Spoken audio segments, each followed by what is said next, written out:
les écoles n'éduquent plus. L'enseignement, il y a certains qui le font, mais la plupart ne font que former. Et la formation, c'est très restreint. La folie, ce n'est rien d'autre que faire quelque chose plusieurs fois, espérant avoir des résultats différents. Tu as ton père qui a fait ce cursus. Tu n'es pas satisfait des résultats de ton père. Même ton père n'est pas satisfait. Tu vois ça. Tu as ta grande sœur qui a fait le même cursus. Elle n'est pas satisfaite. Tu as ton grand frère, il a fait le même cursus. Il n'est pas satisfait. Tout le monde voulait une vie meilleure, mais malheureusement, le fait qu'ils ont suivi le même cursus, en se limitant uniquement de ce cursus, a fait qu'ils n'ont pas satisfait. On est face à un régime qui ne veut pas du tout un changement. Un régime qui ne veut pas des personnes dignes de leur nom, des personnes indépendantes. L'incarnation du système, c'est qu'il faut que les politiciens soient autour de la table. S'il n'y a pas de plus, quand je parle de politiciens, je parle de politiciens professionnels. Tout le monde sait que Bougane n'a pas besoin de l'argent du contribuable pour survivre. Aujourd'hui, il devient président, il va rouler avec les mêmes véhicules qu'il est en train de rouler parce qu'il a les mêmes véhicules que le président Macky Sall. Hello la famille, j'espère que vous allez bien. C'est toujours un grand plaisir de retrouver cette communauté qui ne cesse que de grandir grâce à vous, vos abonnés, vos partages, vos likes et surtout vos commentaires. Ces derniers temps, je vois beaucoup de commentaires. Mais aujourd'hui, vous allez aimer cette interview, ce podcast avec les grands entrepreneurs politiciens. On va essayer d'en parler. Est-ce que les entrepreneurs, ils sont l'obligation de se lancer en entrepreneur, en politique aussi?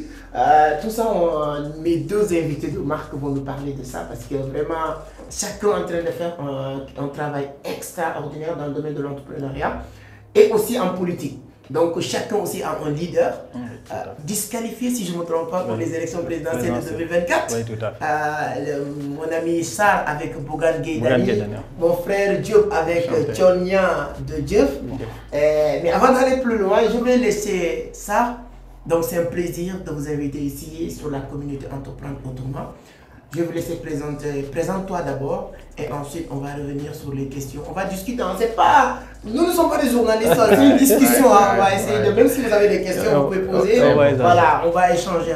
Ok, merci. Donc, voilà. Merci beaucoup, monsieur Seck. C'est une fierté et un honneur de se présenter sur ce plateau. Entreprendre autrement, comme vous voulez le dire. Donc aujourd'hui, on va parler aussi bien de la politique, de l'entrepreneuriat, de la jeunesse, comment faire pour bâtir l'Afrique, c'est important. Et je me présente ici Abdou Sarr, acteur politique auprès du président Bougane Gueye Dany de la coalition Gëm Sa Bopp, natif de la région de Tambacounda et du département de Tamba, commune de Niani Tukulóor. En tout cas, c'est un plaisir de me présenter. Merci, un plaisir. Vous êtes auteur aussi, vous venez de sortir un livre qui est très intéressant. Oui, on va en parler. On va en parler, tout à fait. J'ai publié mon frère, c'est un honneur, un grand plaisir. Depuis très longtemps, toi tu le sais très bien. Tu n'es pas un invité, mais tu fais partie de Vision d'Afrique. Tout le monde vraiment apprécie aussi le travail que vous êtes en train de faire. Mais je vais vous laisser vous présenter d'abord avec la communauté qui nous suit un peu partout à travers le monde. Alors, merci beaucoup mon frère Amadou. Merci à la communauté de Vision d'Afrique. Je suis M. Diop Yamkhoba, plus connu sous le nom de Diop Jobs, le serviteur de la jeunesse dans les réseaux sociaux. Oui, je suis serviteur de la jeunesse auprès du président Tchonia. Parce que nous avons une mission, donc notre mission est de servir. Donc je suis le coordonnateur départemental du mouvement Jëf ak Tchonia 2024. Comme on a l'habitude de le dire, nous faisons partie aussi des candidats expoliés. Donc aujourd'hui, c'est tout un honneur, tout un plaisir d'être là avec vous, devant vous, encore une fois après que vous êtes parmi ceux qui m'ont inspiré, encore une fois. En tout cas, merci à Amadou et à l'équipe de Vision d'Afrique. Merci mon frère. C'est un grand plaisir, comme vous le savez, on va en parler de tout ça, que ce soit Tchonia qu'on ne présente plus en Afrique. Moi personnellement, je l'ai dit dans mon premier ouvrage, c'est l'une des personnes qui m'a beaucoup inspiré. J'ai eu la chance de lire son premier livre en 2019, quelque chose comme ça, 2018, que je lis son premier livre, Mémoire de l'Internet optimiste et tout ça. Son parcours était extraordinaire. Mais on va en parler. Et mon frère aussi l'a dit, parce que ce qui m'a poussé même vraiment pour vous inviter en même temps, parce que vos deux leaders, ce ne sont pas juste des gens politiciens qui font que parler pour demander. C'est des gens qui ne dépendent pas du pouvoir pour vivre. Si on prend le cas de Bougane Gueye Dany aussi, moi j'ai beaucoup de respect pour cet homme, pas en tant que politicien pour être honnête, mais en tant qu'entrepreneur. Ce qu'il a réussi à bâtir ici au Sénégal, qui fait travailler des milliers de personnes, il mérite beaucoup de respect. Mais c'est pourquoi, avant même de revenir sur ces sujets-là, vous avez eu la chance d'avoir ces mentors. C'est-à-dire que des personnes qui sont des entrepreneurs, des personnes connues, convaincus, nous tous, c'est des gens qui n'attendent pas l'argent du contribuable pour vivre. Bougane Gueye Dany, aujourd'hui, il pouvait arrêter tout son travail pour continuer à vivre grâce à son activité entrepreneuriale. Abdou, aujourd'hui, votre vision envers la jeunesse sénégalaise, africaine d'une manière générale, et dans le monde de l'entrepreneuriat, toi, tu es un acteur dans l'entrepreneuriat. Quelle est ta vision, ta perception de l'entrepreneuriat aujourd'hui? Bon, ma vision de l'entrepreneuriat, elle est simple et complexe à la fois. Parce que tout simplement, je reste convaincu que ce pays-là, ou l'Afrique, on ne peut pas le battre sous le dos de l'État ou encore moins des politiques. Il faut que la jeunesse soit active, il faut que la jeunesse soit avisée, il faut que la jeunesse se tienne debout pour en tout cas bâtir leur avenir et bâtir leur terroir. Ça, on ne peut pas le faire en attendant l'État parce que l'État est un facilitateur.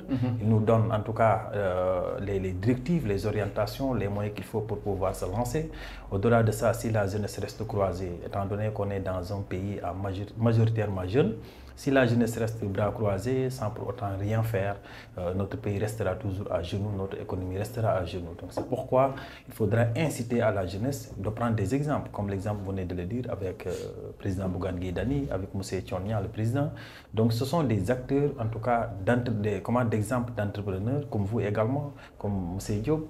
Donc c'est des exemples qui sont là, qu'il faut copier, qu'il faut suivre pour pouvoir se relancer, aller de l'avant. Pour moi, c'est important et que c'est important aussi pour nous autres entrepreneurs de voir comment faire pour inciter la jeunesse, expliquer la jeunesse quelles sont en réalité les rouages, quelles sont les chances de réussite et d'échec, parce qu'en réalité, il n'y a que ces deux-là qui sont entourés par l'entrepreneuriat. Inciter la jeunesse à se lancer et être actif, que ça demande. En tout cas, beaucoup de choses, ça demande beaucoup de motivation, beaucoup de courage, beaucoup de patience et tout ça, en résumé, va façonner le nouveau jeune qui sera là parce qu'au lieu d'être dépendant et courir derrière les politiques, au lieu d'être dépendant et attendre l'État, là tu te lances et financièrement tu es autonome et tu pourras en réalité gagner ta vie dignement. Mieux vaut en tout cas rester en Afrique, réussir en Afrique, se battre dans l'entrepreneuriat que de traverser l'océan Atlantique et aller être sous la subordination d'une autre personne en Europe. Moi, je ne crois pas à ça. Ce que je crois, c'est que l'Afrique a tout.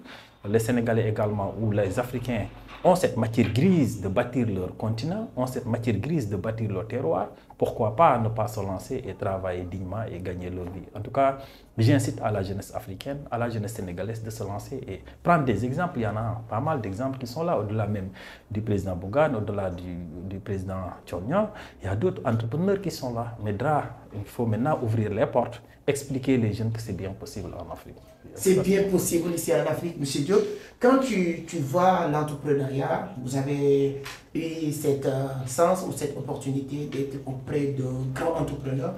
Aujourd'hui, toi-même, moi, avant de savoir que vous êtes au niveau de Diop, je te connaissais dans le milieu de l'entrepreneuriat d'abord. Donc aujourd'hui, si on revient dans l'entrepreneuriat, avant il a bien souligné tout à l'heure, il y a les essais et tout ça, qu'est-ce qui a causé cet échec ou bien qui fait que les jeunes sont peur de se lancer?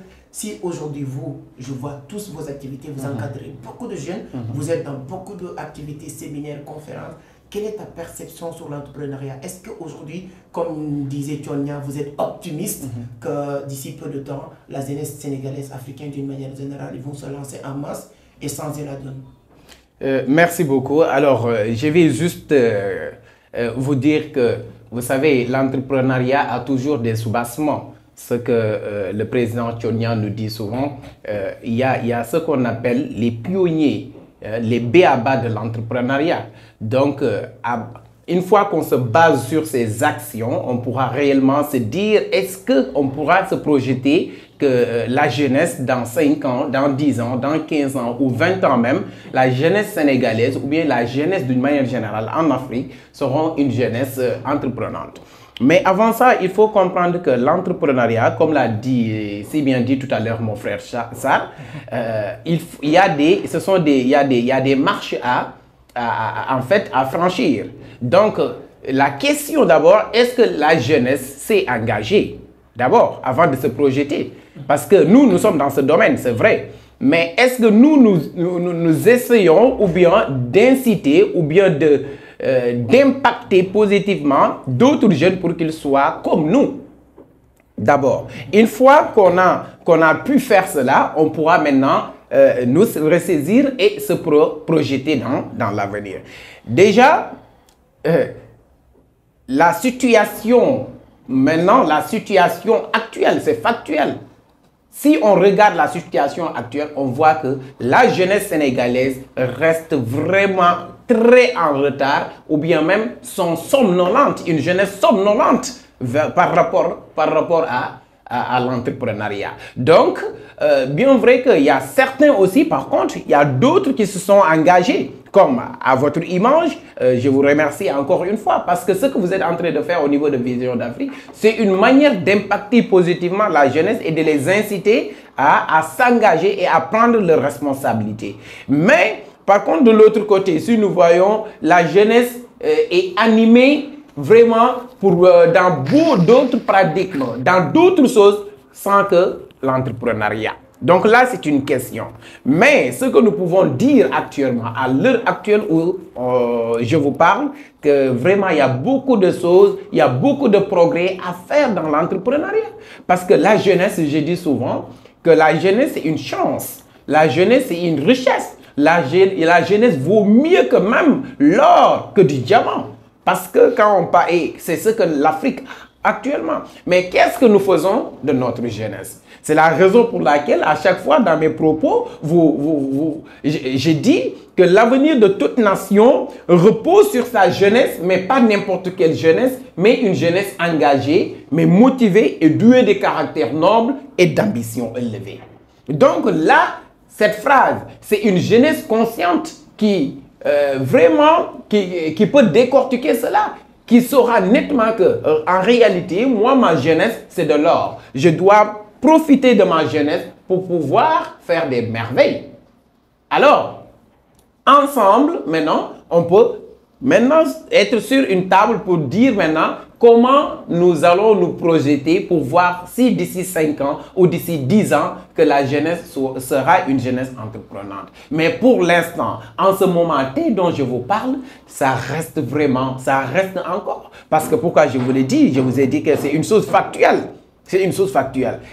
Actuellement, je sais que vous allez en arriver. Actuellement, nous sommes dans la politique. Mais tous les jeunes, la majeure partie de la jeunesse qui s'engagent vers la politique, est-ce qu'ils ont l'esprit entreprenant? Est-ce qu'ils ont un esprit entreprenant? L'entrepreneuriat, c'est le vrai politique.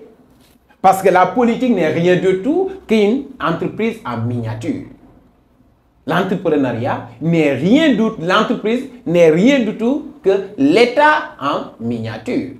Donc, si on a une jeunesse entreprenante, on saura nettement que d'ici 5 ans, d'ici 20 ans, on peut vraiment voir l'Afrique, le Sénégal exceller dans ce domaine d'entrepreneuriat. Mais pour le moment, vous-même vous le savez, vous organisez des conférences pour guider, pour orienter les jeunes dans l'entrepreneuriat, mais pour avoir une salle pleine, parfois c'est problème. Mais quand on organise d'autres choses, on voit que vraiment ça excelle. Mais l'entrepreneuriat, ça reste toujours en retard. Donc pour vous dire que avant de se projeter, attendons d'abord à voir les résultats de nos fruits, de ce que vous faites, de ce que je fais, de ce que M. Sarr fait, au-delà même de ce que le président Tchonia est en train de faire avec la jeunesse et de ce que le président Bougane Gueye Dany est en train de faire avec la jeunesse. Là, on pourra se projeter. Mais pour l'instant, moi, je réserve.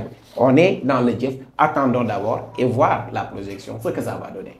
C'est très intéressant. Quand vous les écoutez parler, vous savez très bien que ce sont des personnes passionnées de l'entrepreneuriat. Comme il a dit ça, l'avenir de toute une nation repose sur sa jeunesse, mais pas n'importe quelle jeunesse, une jeunesse consciente, engagée, motivée, douée de caractère. Mais si je comprends vraiment à la fin la comparaison, si vous organisez quelque chose pour conscientiser, tu as du peine ou du mal à trouver des personnes qui s'intéressent. Mais si vous organisez d'autres choses qui n'ont rien à voir, je peux aller au-delà, je peux dire du football, de la musique, etc. Tu vas du monde, donc cette jeunesse reste encore inconsciente. Comment conscientiser? On va parler de l'école. Vous avez eu la chance de fréquenter les... Voilà, vous avez fait tout votre cursus jusqu'à l'université. Quand on prend nos pays, Afrique d'une manière générale, aujourd'hui, l'école aussi reste un endroit où on doit partir pour sensibiliser conscientiser, cette conscientisation que vous avez besoin à l'endroit de la jeunesse. L'école doit être l'une des premières piliers qui va jouer un rôle important. Est-ce que cette école joue ce rôle-là aujourd'hui, Abdou? Bon, non, l'école, vous savez, il y a ce qu'on appelle l'évolution de la communauté. Chaque communauté évolue en fonction du temps, en fonction de l'espace. Si on prend l'exemple de l'école au temps de Senghor, où par obligation, le père de famille avait l'obligation, quand tu as 4 enfants, tu as l'obligation au moins d'inscrire les 2 ou les 3 à l'école. C'était une obligation. Et qu'il vérifiait dans chaque concession, parce que chaque concession avait l'obligation d'instruire ses enfants. Pourquoi? Parce qu'on partait, en tout cas, d'une époque vers une civilisation moderne, qui doit être adoptée, en tout cas, à la situation actuelle à l'époque. Cette école, sa vocation première, c'était quoi? C'était un peu de permettre aux gens de pouvoir lire et de comprendre ce qui se passe à l'extérieur. Donc, cette école qui a évolué aujourd'hui, au lieu de penser comment faire pour que M. Seck puisse lire et apprendre, l'école doit départir d'apprentissage ou de formation pour lire et écrire et arriver à une formation pratique.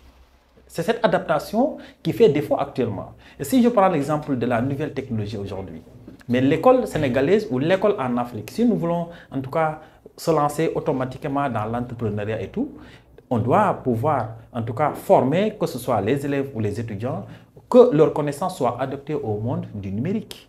Mais aujourd'hui, vous prenez même un étudiant qui est à l'UCAD, qui a son Master 2, mais pour manipuler la machine, ça pose problème. Pour manipuler son portable, ça pose problème. Pour avoir de la visibilité sur les réseaux sociaux, ça pose problème.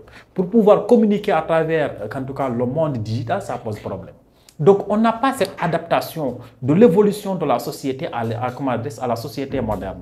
L'école n'adapte pas nos enfants à la situation réelle actuelle qui se passe dans le monde. Et donc, pour se lancer, pour en tout cas dénaturer ça, il faudra que l'école soit une école maintenant de formation.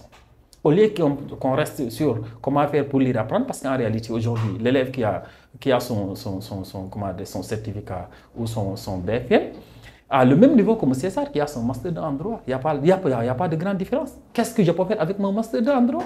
Qu'est-ce que je peux faire? Absolument rien du tout. La seule chose que je peux faire est être conseiller juridique de M. César qui a son entreprise.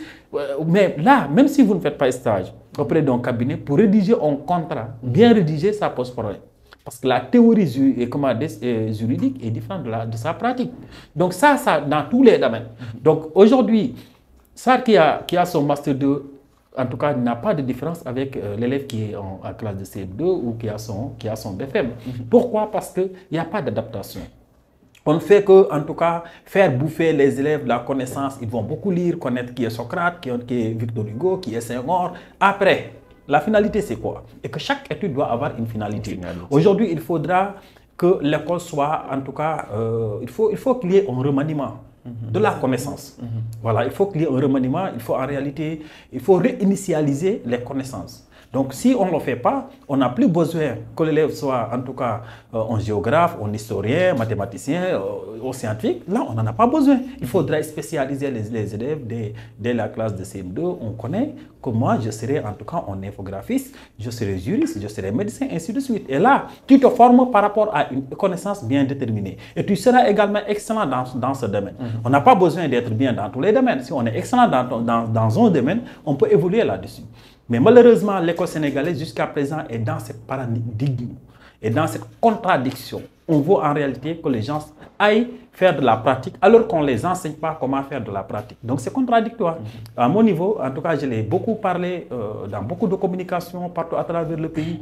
Donc ça, ce que je vois, c'est que nos élèves, nos étudiants ne sont pas adaptés à la situation actuelle que le monde demande pour pouvoir se lancer même dans l'entrepreneuriat. Aujourd'hui, pour un bon géographe ou un infographe qui a en réalité sa licence, doit pouvoir ouvrir son cabinet et faire des formations. Tu n'as plus besoin vraiment de déposer pour faire un concours auprès de l'État. Donc ça, c'est l'État qui doit se battre pour que les élèves maintenant quittent de la formation lire, écrire et partent de la formation pratique. Donc si on ne le fait pas, l'école restera à genoux et que les connaissances que nous aurons ne pourront pas nous servir. Donc il faudra maintenant ouvrir beaucoup d'écoles de formation. Il y en a beaucoup au Sénégal. Moi-même, je sers dans beaucoup comme ITECOM et ainsi de suite. Je dispense des cours. Mais ce que l'on constate, c'est qu'en réalité, même ces étudiants-là qui sont là-bas, ils préfèrent y être. Et que la plupart du temps, ce sont des étudiants des patrons, des personnes aisées qui ont, en tout cas, qui comprennent là où le monde va et qui accompagnent leurs enfants là-dessus. Mais c'était à l'État aujourd'hui de voir comment faire une université comme Cheikh Anta Diop de Dakar, ouvrir des universités publiques, pratiques, je dis bien pratiques, beaucoup d'universités publiques pratiques, pour permettre aux gens, une fois à y accéder, après ta formation, licence, master, tu es opérationnel automatiquement. Mais aujourd'hui, tu soutiens ta thèse, si ce n'est pas une thèse en médecine, tu sors, tu n'es pas du tout opérationnel. Tu as le matériel qu'il faut, tu as la connaissance, mais tu ne peux pas faire sortir pour jaillir, pour aller vraiment de l'avant. Donc aujourd'hui, cette adaptation qui nous manque, il faudra en réalité que l'école réforme sa jeunesse, que l'école accompagne sa jeunesse, que l'école enseigne encore une fois à la jeunesse qu'est-ce que la citoyenneté, qu'est-ce que le civisme. Ces genres de pratiques, il faudra les acquérir. Maintenant, ça ne doit pas être encore une fois de l'apprentissage théorique, mais de l'apprentissage pratique. On l'a fait, on a fait beaucoup de cours en civisme, on a fait beaucoup de cours en citoyenneté, mais à quoi ça sert? Aujourd'hui, même si tu parles de patriotisme, les gens pensent que c'est le parti PASTEF, alors que le patriotisme dépasse largement un parti politique. On doit être patriote, qu'on est avec Ousmane Sonko ou pas, parce que ça ne lui appartient pas. Être patriote, c'est aimer son patrie. Donc, aimer sa patrie quoi? C'est aimer son pays. Donc, naturellement, les jeunes doivent se lancer. Et pour se lancer, il faut qu'il y ait des écoles qui forment les gens. Comment est-ce que tu dois te comporter? Comment est-ce que tu dois communiquer? Qu'est-ce que tu dois dire? Qu'est-ce que tu ne dois pas dire? Parce que ce que tu dis à travers les réseaux sociaux reste pendant 100 ans, pendant des milliers d'années. Et tes enfants verront. Et là, quand tu parles, comme le disait Kant, chacun est enseignant de sa cité. Faisons de sorte que ton comportement, ta communication puisse être un message, une leçon envers ta communauté. Mais si on ne le fait pas, on passe à côté et on va en réalité mener la communauté dans un trou profond, un trou noir. Donc, à mon avis, en grosso modo, l'école doit être en réalité personnalisée, l'école doit être réformée, l'école doit être en réalité au moyen d'accompagnement pour pouvoir accompagner sa jeunesse et accompagner en réalité ses enfants. Si on ne le fait pas... C'est très clair. Hein? Donc je pense que tu viens de nous faire une cour magistrale sur ce que l'école doit faire ou voilà, ce que l'école ne doit plus faire. Aujourd'hui, si je comprends bien, le système école, moi je le dis souvent dans mes différentes interventions, je ne me permets pas de dire l'école n'est pas bon. L'école est bon. Mais sauf qu'on doit reformer, comme tu l'as dit, adapter les choses parce que dans tous les pays développés, si vous partez, moi j'étais au Rwanda, les gens parlent d'enseignement adaptatif. Là, on ne parle plus d'enseignement technique ou professionnel. Donc, Diop, si je comprends bien les raisonnements de ça, vous êtes dans cette lancée-là. C'est-à-dire que, est-ce que aussi, moi, je lis le livre d'Einstein. Einstein a dit la vraie connaissance, c'est ce qui reste dans ta tête le jour où tu as oublié ce que tu as appris à l'école. Tout à fait. Amadou Ampateba a allé plus loin. Lui, il a dit ne regrette rien, il faudra toujours continuer à apprendre et à te perfectionner. Et ce n'est pas à l'école que tu pourras le faire. L'école donne juste des diplômes, des papiers, mais c'est dans la vie qu'on se forme. Est-ce que aussi ce n'est pas que nous, la jeunesse ou les parents qui n'ont pas compris la vraie sens ou quintessence de la formation, se limiter pour s'arrêter en disant que j'ai allé à l'école, j'ai fait Bac plus 5. Bien vrai que cette Bac plus 5 aujourd'hui ne te donne pas vraiment tous les outils nécessaires pour compétir dans ce monde qui a besoin d'autres choses. Qu'est-ce qui doit être la solution aujourd'hui? Alors, la solution, avant la solution même, on va... Quels sont les soucis? Parce que moi, je n'aime pas trop prononcer le mot problème. Je parle de soucis. Déjà, vous l'avez abordé. Les soucis, ce n'ont rien d'autre que la compréhension de l'éducation. Est-ce qu'en réalité, les pionniers de l'éducation nationale, les pionniers, quand je parle des pionniers, c'est-à-dire c'est ceux dont on a confié l'éducation, est-ce qu'en réalité, ils comprennent l'essence et la quintessence de l'éducation? Oui, je ne vais pas dire le contraire. Je ne vais pas dire qu'ils n'ont pas eu une éducation. Mais en réalité, quelle est l'essence et la quintessence de l'éducation? Parce que est-ce que l'éducation, c'est d'aller à l'école, avoir des diplômes et aller au travail? Est-ce que c'est ça? Est-ce que l'éducation, c'est réussir dans la vie et servir la vie?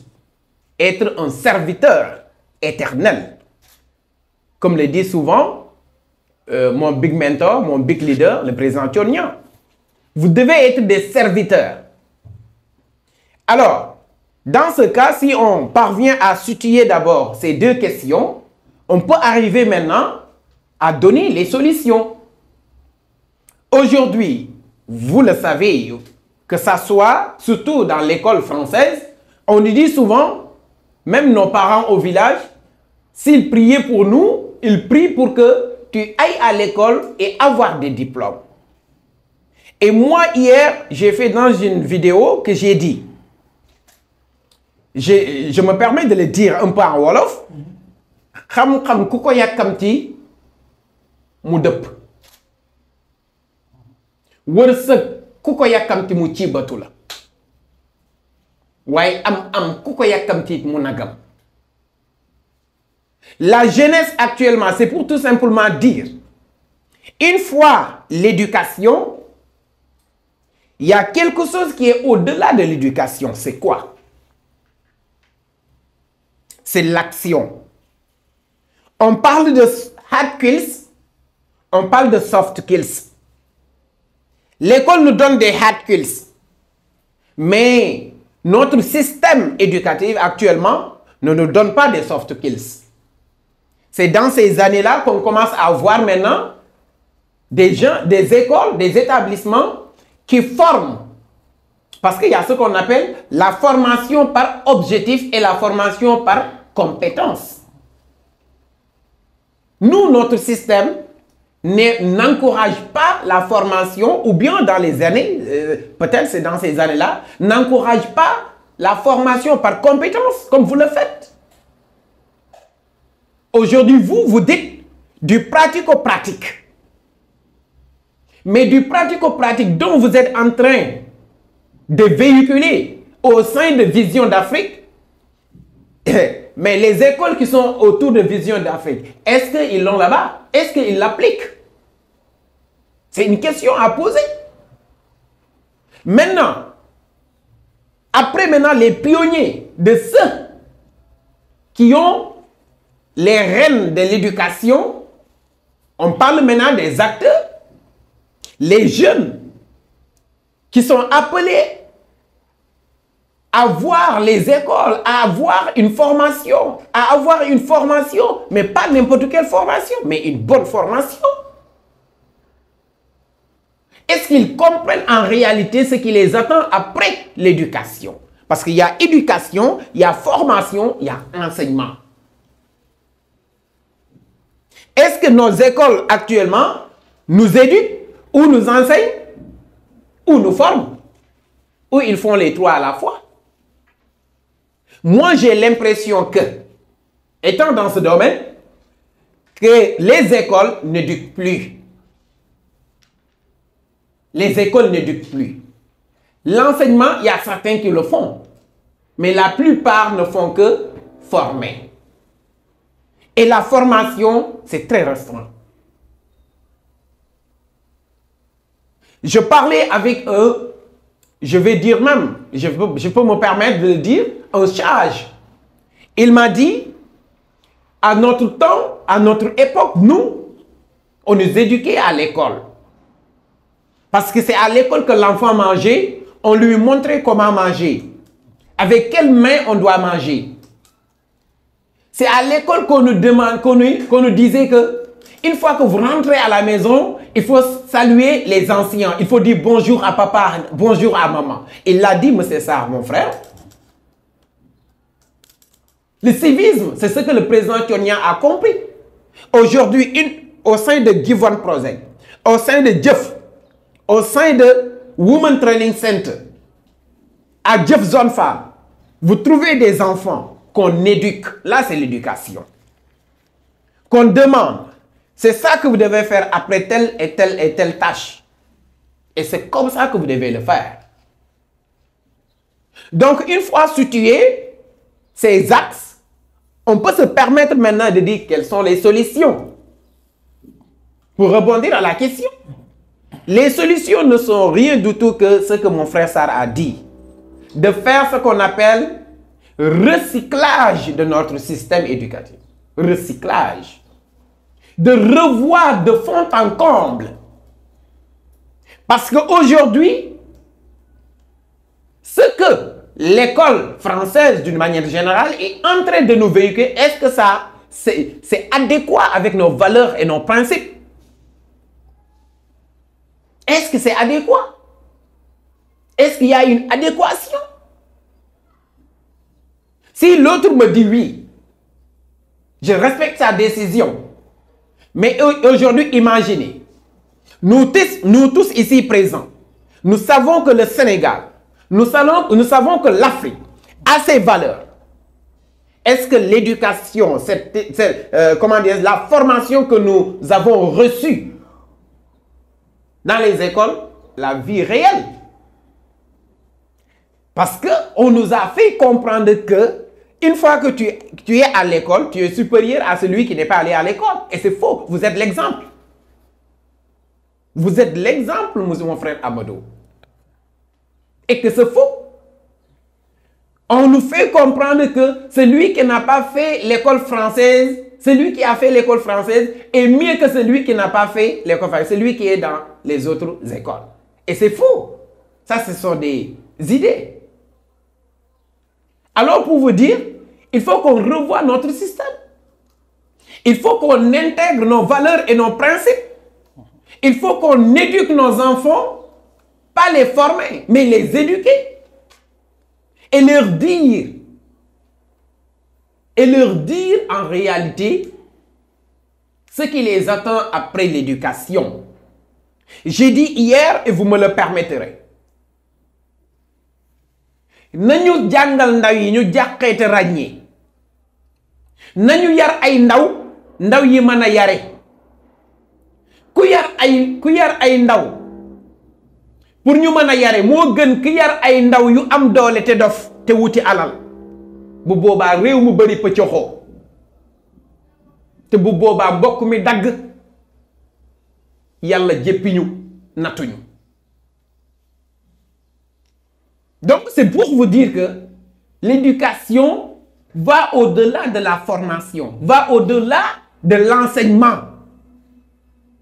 On doit éduquer et insérer nos valeurs, nos principes dans notre système éducatif.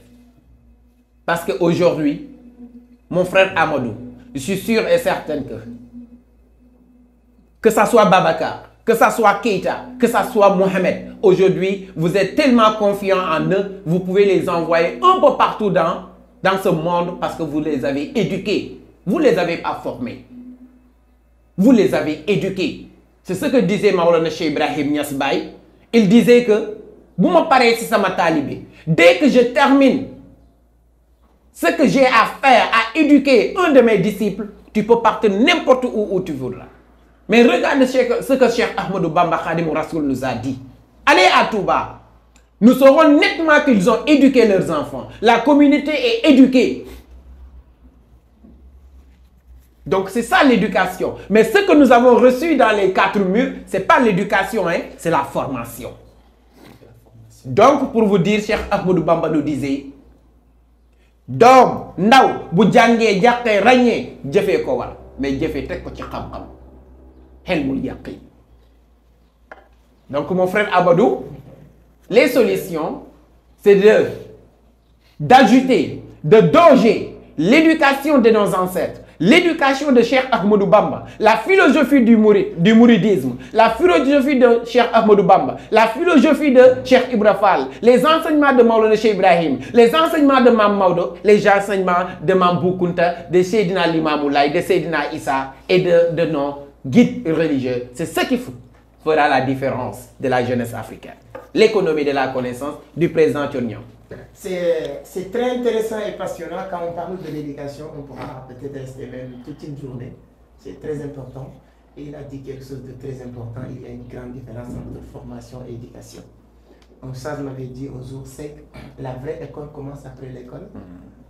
Il ne faut jamais penser que terminer, avoir votre master ou votre doctorat vous permettra de connaître tout ce que vous avez besoin de connaître. Quelque part aussi, on va entrer sur d'autres sujets, mais quelle est la responsabilité des jeunes? Souvent, moi j'aime bien dire, il faut que chacun de nous accepte d'être responsable de ses échecs, ses erreurs, son évolution, ou bien voilà, ce qui ne marche pas, quelle est ta part de responsabilité. Mon frère Diop l'a dit tout à l'heure, je n'ai pas allé à l'école, mais je pouvais me rester à la maison dire que je n'ai pas allé à l'école. Mais par contre, ça, je serais responsable quelque part. Mais je suis allé chercher, comme entre les 4000, ce qu'on nous apprend est inadapté aujourd'hui. Et c'est cette école qui a la légitimité. Nous, on peut tout faire, mais on n'a pas encore cette légitimité populaire qui permet que tout le monde vienne apprendre, comprendre. La jeunesse sénégalaise aujourd'hui, africaine d'une manière générale, est-ce qu'ils ne sont pas le droit aussi de dire que comme j'ai fait ça, Albert Einstein a dit la folie c'est de faire quelque chose. La folie, ce n'est rien d'autre que faire quelque chose plusieurs fois, espérant avoir des résultats différents. Donc si la jeunesse, tu as ton père qui a fait ce cursus, tu n'es pas satisfait des résultats de ton père, même ton père n'est pas satisfait. Tu vois ça. Tu as ta grande sœur qui a fait le même cursus, elle n'est pas satisfaite. Tu as ton grand frère, il a fait le même cursus, il n'est pas satisfait. Tout le monde voulait une vie meilleure, mais malheureusement le fait qu'ils ont suivi le même cursus, en se limitant uniquement de ce cursus, a fait qu'ils n'ont pas satisfait. Le bon sens doit te conduire à accumuler d'autres choses.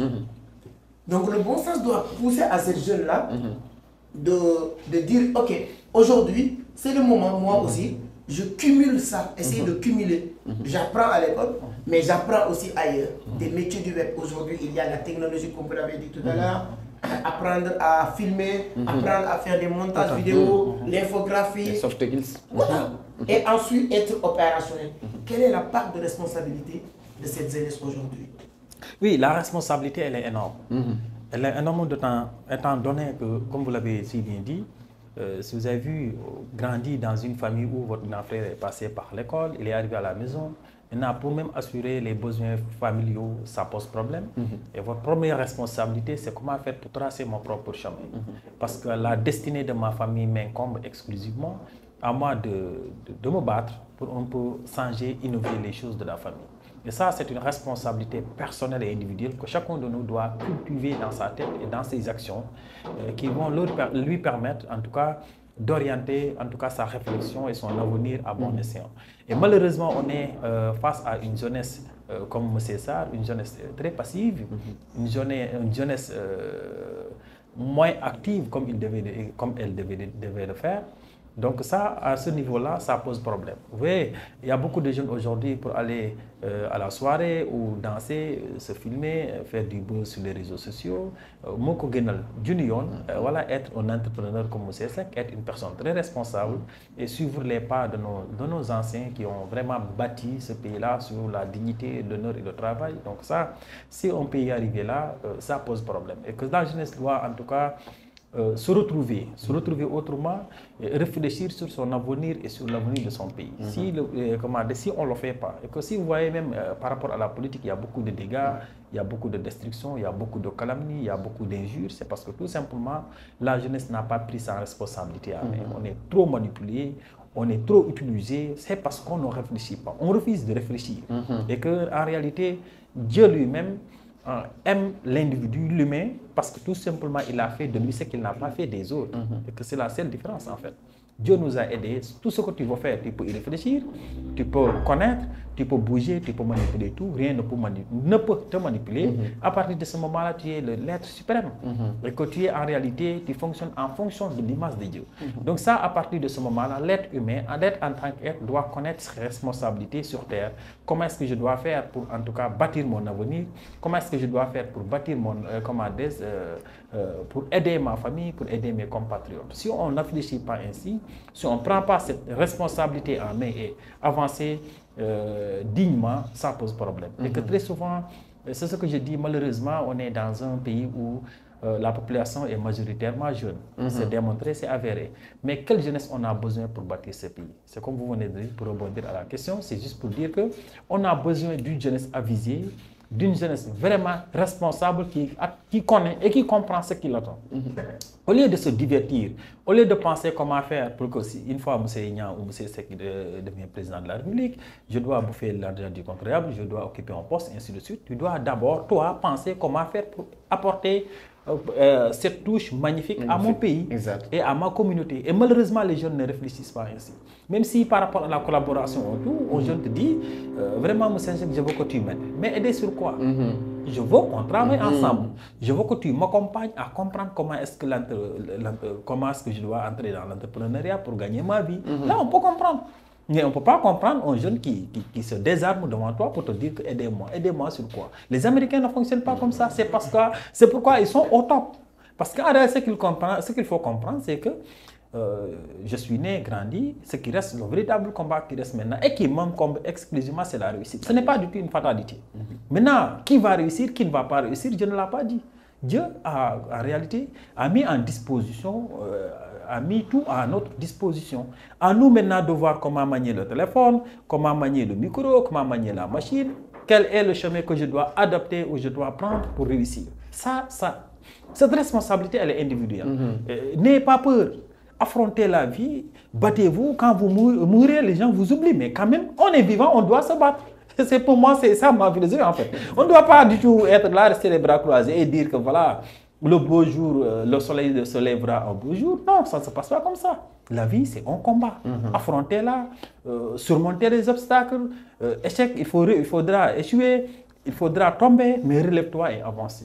Donc cette responsabilité individuelle que doit incarner la jeunesse, que doit mettre la jeunesse en tête, c'est ce qui manque aujourd'hui. Les jeunes ne veulent pas échouer. Les jeunes ne veulent pas encore affronter la vie parce qu'il y a beaucoup de difficultés, il y a beaucoup d'obstacles. Si M. Seck vous dit, là où il est passé pour y arriver aujourd'hui, on a une fois fait une formation à la mairie de Guédiawaye avec Mme Thiam et autres. Voilà, ce jour-là, j'ai beaucoup aimé votre introduction. Parce qu'un peu, il est entré en disant que moi, je n'ai jamais fait l'école. Et il a réussi à écrire 2 ou 4 ouvrages comme ça. Donc ça, c'est un exemple. Il y a beaucoup d'étudiants, beaucoup de professionnels qui sont là, qui ont leur master, qui ont leur thèse, mais qui n'ont jamais pensé écrire un livre. Parce que pour eux, ça, c'est une fatalité. Oh, ce n'est pas une fatalité. Donc, dans la vie, il faudrait, pour moi, viser loin. Mais il faut avoir à côté, à disposition, ce qu'il faut pour aller loin. C'est important. Et que la première chose pour aller loin, c'est quoi? C'est le courage, c'est la motivation, c'est l'engagement, c'est l'abnégation. En tout cas, avoir le courage de suivre, de travailler. Parce que si on ne mouille pas le maillot, jamais on gagnera le match de la vie. Les matchs de la vie se gagnent après avoir mouillé le maillot à 100%. On n'en doute pas. Le jeune n'a pas le droit de dormir 8 heures de temps, comme on a l'habitude de le dire. On n'a pas ce droit-là. Un jeune n'a pas le droit de dormir 8 heures de temps, mon grand. Un jeune n'a pas le droit de rester 2 à 3 jours sans rien faire qui va t'apporter quelque chose de positif. Vous le faites, vous échouez. Ça, on a dit ce qu'on ne vient pas. Maintenant, nous, ce qu'on a l'habitude de le faire, demain avoir sa belle épouse, sa belle villa, ses voitures, et je dirais qu'il a fait un sacrifice. Mon maman ligué, c'est pourquoi je ne peux pas avoir. Les gens n'ont pas ce temps-là. Les gens n'ont pas ce temps-là. C'est pourquoi, au lieu de prendre la responsabilité et de dire que moi, mon échec, c'est moi-même, tu vas penser que ton échec, c'est la communauté. C'est lui qui m'a travaillé, il m'a amené au voilà. Donc ça, si l'Africain n'a pas, en tout cas, démystifié cette conscience, jamais on va aller très loin. Donc il faudra démystifier, les gens n'ont pas ce temps-là. Bon, derrière, on va t'enterrer, on continue, la vie continue. Mais tant qu'on est vivant, mettez-vous dans l'action. Mieux vaut être dans l'action, mourir que d'être en simple place et vivre sans temps. Moi, je ne préfère pas. Donc, soyez dans l'action. Engagez-vous à prendre des choses au sérieux et prendre des initiatives. Avancez dans la vie, la responsabilité et la réussite, ça s'apprend dès le bas âge. Dès qu'on est jeune, il faudra commencer à prendre des responsabilités. Il faudra commencer maintenant à prendre des initiatives et mettre dans l'action. Donc si on le fait, chacun de nous pense comment faire pour innover, comment faire pour apporter quelque chose de positif à mon pays, comment faire pour être le top de mon pays, là je pense que le pays va réussir. Et il y en a beaucoup d'exemples. Si on prend l'exemple de Sadio Mané, un jeune qui a quitté les terrains sablonneux de Bambali pour atterrir dans les pelouses de son nouveau club, comment il s'appelle encore Al-Nassri, voilà, Liverpool, et ainsi de suite. Ça c'est un exemple palpable. Sadio Mané n'a jamais fait les bancs. Maintenant, quelle est la différence maintenant entre Sadio Mané et les professeurs d'université? La réussite, c'est la réussite. Il a réussi à bon échec, il a réussi à avoir quelque chose dont beaucoup de docteurs, de professeurs, de maîtrisards n'en ont pas. Et pour moi, c'est ça, en tout cas, le combat qu'il faut cultiver. Serigne Mboup, aujourd'hui, qui a quitté le Dara pour devenir président du Sénégal, c'est un exemple. Voilà ces genres d'exemples que l'on doit citer. On ne doit pas vraiment... Pour moi, ça me fait mal de penser que moi, j'ai mon Master 2 et alors je dois réussir à côté de ceux qui n'a pas son certificat. Moi, ça me fait mal. La réussite et le diplôme, c'est Yalla ak Yali. A beau avoir des diplômes, a beau être un professeur agrégé, si tu n'affrontes pas la vie, tu ne vas pas réussir. Ça, c'est évident. Ce ne sont pas les diplômes qui t'aident à réussir, mais la réussite, elle est individuelle, elle est en tout cas quelque chose de personnel que tu dois cultiver, que tu dois te lancer pour y arriver. Tu ne le fais pas, tu échoues. Ça, il n'y a pas de doute. Donc, encore une fois, que la jeunesse africaine se ressaisisse. Que la jeunesse africaine chasse que l'avenir de l'Afrique ou du monde entier, l'avenir du monde entier, c'est l'Afrique. L'Europe n'a absolument rien actuellement. Mais la chose la plus importante que les Européens ont, c'est que devant chaque situation, ils pensent qu'ils peuvent affronter, ils peuvent réussir. Alors que le Sénégalais ou l'Africain, tu poses du diamant devant lui, il dit non, li mënuma ci dara quoi. Voilà, si demain demain, su ma ko amee nan laa koy def. Voilà les questions qui se posent. Au lieu d'affronter et embrasser la chose, il se tient devant la chose et se poser des questions. Les choses ne fonctionnent pas comme ça. Que la jeunesse africaine se tient debout et faire face à la vie, affronter la vie si on veut réussir. Si on ne veut pas réussir maintenant, on va rester là à se tirailler, vraiment à se calomnier avec des injures insultes sur les réseaux sociaux, ce qui n'a pas de sens. Nous ne devons pas avoir ce temps-là. Et comme il l'a si bien dit, on a beaucoup de références chez Amadou Bamba. Il est là, c'est un exemple palpant. El Hadj Ibrahima Niass, c'est un exemple palpant. Seydina Limamou Laye, ainsi de suite. Il y a beaucoup d'exemples, que ce soit du côté religieux, que ce soit du côté de l'entrepreneuriat, que ce soit du côté professionnel. Il y a beaucoup d'exemples qui sont là. Donc là, je pense que si la jeunesse sénégalaise se ressaisisse, le pays va se relancer d'ici peu. Et je suis convaincu, parce que des jeunes comme vous, continuez sur cette lancée à inciter les jeunes à prendre le destin en main, à travailler et à comprendre leurs responsabilités. Si on le fait d'ici peu de temps, je pense qu'on va participer à la construction de ce pays. Et donc, voilà quoi. D'ici peu de temps, on va avancer. D'ici peu de temps, toi aussi, tu vas participer et contribuer à la construction de ce continent parce qu'il est en cours. Ce continent est en sentier. J'ai eu la chance ces 2 dernières années de faire une vingtaine de pays en Afrique, du Sénégal, Gambie, Burkina, Mali, Rwanda, Ghana, Angola, tous ces pays, Côte d'Ivoire, donc tous ces pays sont en sentier. Et on a besoin de cette jeunesse pour le construire. On n'a pas besoin d'autres personnes de venir construire ce pays, ce continent à notre place. Et vous l'avez bien écouté, il a beaucoup insisté sur la vie en combat. Dans la Bible, c'est bien dit. Sur le Coran, on nous dit Dieu a créé l'homme pour une vie de lutte. Tu dois te battre. Tu dois te battre. Donc, tu es responsable à 90% de ta situation. Quand tu comprends ça, c'est fini. Prépare-toi. Un combat, on le prépare. Comme disait Mohamed Ali, mes entraînements, ce sont mes combats. Mes combats deviennent un art. Tu t'entraînes, tu te prépares et cette préparation, tu le fais à travers la formation, l'auto-éducation, lisez des livres, apprenez, rencontrez des gens qui connaissent la chose, fréquentez des gens comme M. Diop, comme Tchonia, comme M. Sarr, vous apprenez beaucoup de bonnes choses et vous allez aller très très loin. Cette jeunesse a besoin, avant de parler de la politique, on va en parler, on ne peut pas vous inviter des acteurs.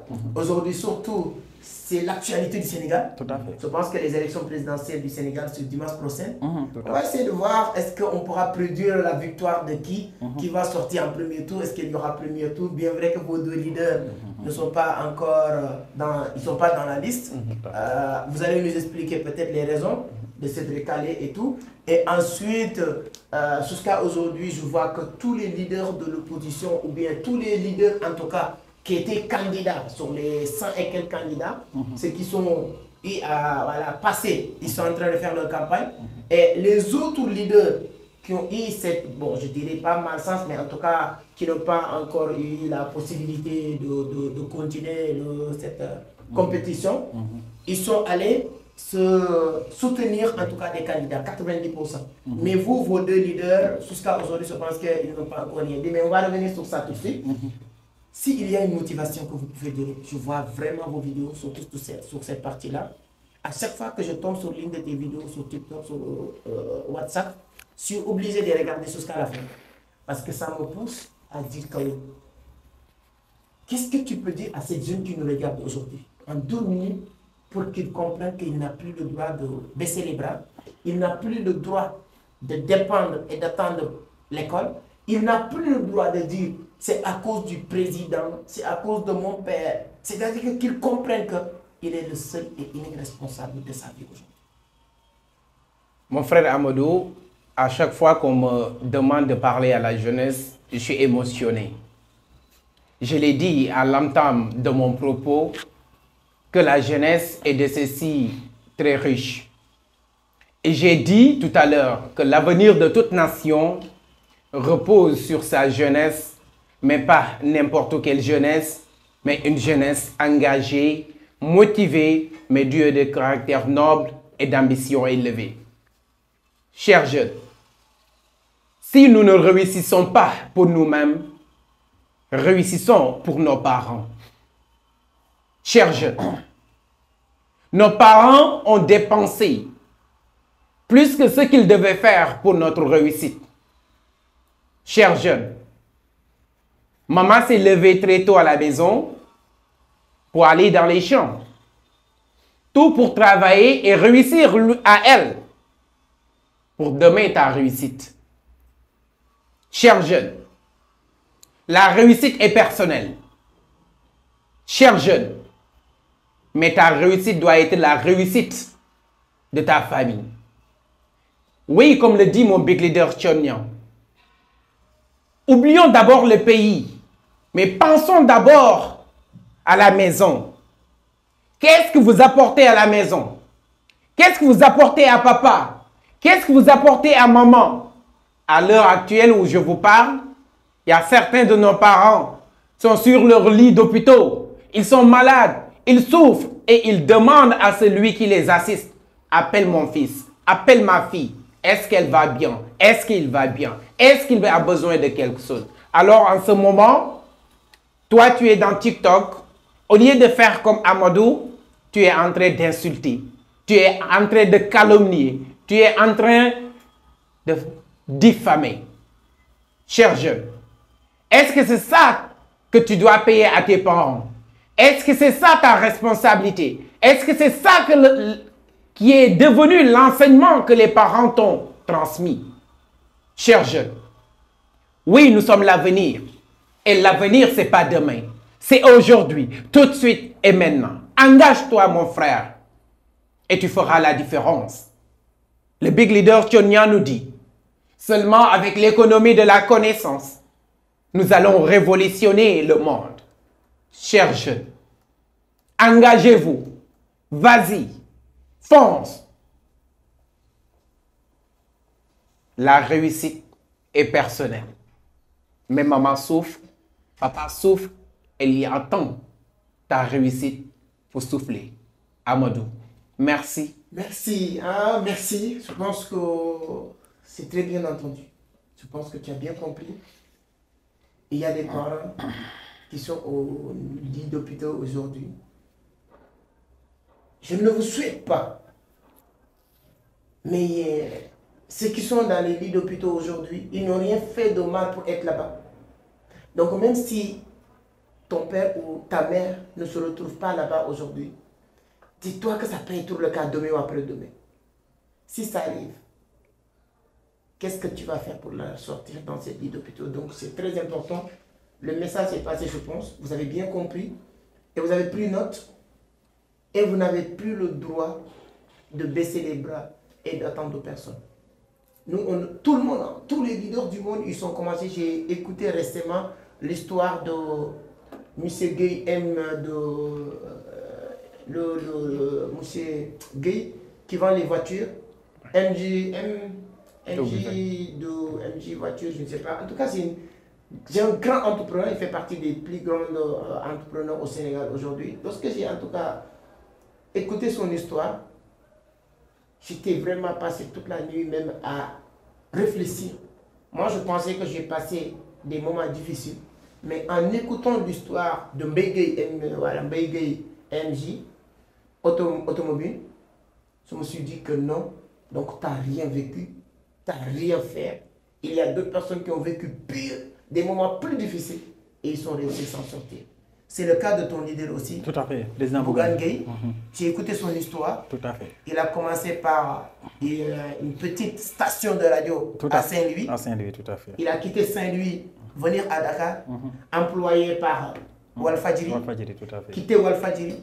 Aujourd'hui, il a des buildings dans le domaine de l'administration, dans le domaine de l'entrepreneuriat ici, à Dakar. À Dakar, tout à fait. Et aujourd'hui, il s'est engagé depuis quelques années à apporter un plus. Aristote disait, la politique, ce n'est rien d'autre que l'art de bien gérer la cité. Tout à fait. Donc lui, il est arrivé ici, on prend la pyramide des besoins de Maslow.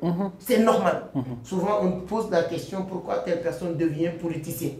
Mais quand on prend la pyramide des besoins, quand tu n'as plus de soucis à manger, à boire, à dormir, avoir un toit pour dormir, les besoins doivent changer. Si tu ne le fais pas, tu n'es pas un être humain. Là, maintenant, les besoins vont être besoin d'appartenance. Aujourd'hui, Bougane Gueye, tout le monde le connaît. Donc, cette besoin, il a dépassé cette besoin. Maintenant, il est dans une autre besoin d'apporter en plus pour l'humanité, pour sa communauté et tout. Quelle est la motivation de ça, de suivre Bougane Gueye Dany? Il y avait beaucoup de leaders. Oui, tout à fait. Pourquoi pas Macky Sall? Pourquoi pas, et on le dit en Afrique souvent, les gens qui s'engagent en politique, surtout les jeunes, on préfère de partir là où il y a le pouvoir. Oui, tout à fait. Et tu as vu, il y a le cas du président Macky Sall, le cas de Tchonia, le cas de Ousmane Sonko, le cas de tous ces leaders, Khalifa Ababakar Sall. Pourquoi ça a décidé? Qu'est-ce qui t'a convaincu de choisir le président Bougane Gueye Dany pour l'accompagner? Ok, merci beaucoup. Une très bonne question que vraiment je suis très d'avis d'apporter ma réponse là-dessus. Parce que là, le président Bougane, on s'est connu bien avant que je fasse la politique. Et on peut rebondir parce que aussi j'ai un mouvement national de jeunesse que j'ai réussi à installer dans les 14 régions. Et aujourd'hui, on compte plus de 10 000 membres. On a eu à former beaucoup de jeunes partout à travers le pays, animer des panels, former également des femmes. Donc, juste avant les élections locales, je me suis engagé en politique pour me présenter dans ma commune, dans la commune de Niantouklo, région et département de Tambacounda. Donc, je n'étais même pas avec le parti de Bougane Gueye Dany, j'étais avec la coalition de Andema Faye, le frère de Marème Faye Sall, la coalition des Farsagor. Donc, je suis sorti troisième parmi les 7 candidats. Alors, à la sortie des élections, je me suis dit, maintenant, je me suis lancé en politique. Quand on parle de politique, il te faut un leader. Voilà, donc j'ai choisi Bougane parce que tout simplement, sa position, comme vous l'avez si bien dit, il a quitté la station 0 jusqu'à la station 100 ou 200, quelque chose comme ça. Donc son évolution personnelle m'a motivé. Parce que Bougane, qui connaît Bougane, connaît une personne digne de son nom. Une personne avec beaucoup de principes. Une personne avec des valeurs humaines incontestables. Je l'estime humainement avant de parler même de la personne politique de Bougane. Mais malheureusement, il est très mal connu par le grand public parce que les gens veulent en réalité comme Moussa Seck, soit comme Abdou Sarr, ce qui ne peut pas, ce qui est impossible naturellement. Donc lui, il est de nature, il est bien de nature. Et le terme « gëm sa bopp » qu'il a en tout cas formé comme coalition, c'est ce terme-là. Je répète pour nos amis de la Côte d'Ivoire qui nous suivent un peu partout, likez, partagez. « Gëm sa bopp » en wolof, ça veut dire « croire en soi ». Croire en soi, très bien. Très bien, surtout, croire en soi. C'est ce qu'il incarne à chaque fois. Et face à une situation, avec quelle que soit sa nature, lui, il pense qu'il peut affronter, il peut réussir. Donc moi, je me suis dit, je me suis lancé en politique. Et au-delà de la politique, je veux être un entrepreneur. Au-delà de la politique, je veux être comme Bougane par rapport à sa réussite et par rapport au soutien qu'il apporte à la communauté. Parce qu'à chaque fois, il fait que du bien dans la communauté. On peut faire avec lui le tour du Sénégal pendant 4 à 5 fois. Mais ce que je ressens, ce qui est exceptionnel, ce qui est extraordinaire chez lui, c'est qu'il fait que donner, apporter sa touche, appuyer les gens, booster les gens, et ainsi de suite. Ça m'a beaucoup marqué de sa personne et de sa personnalité.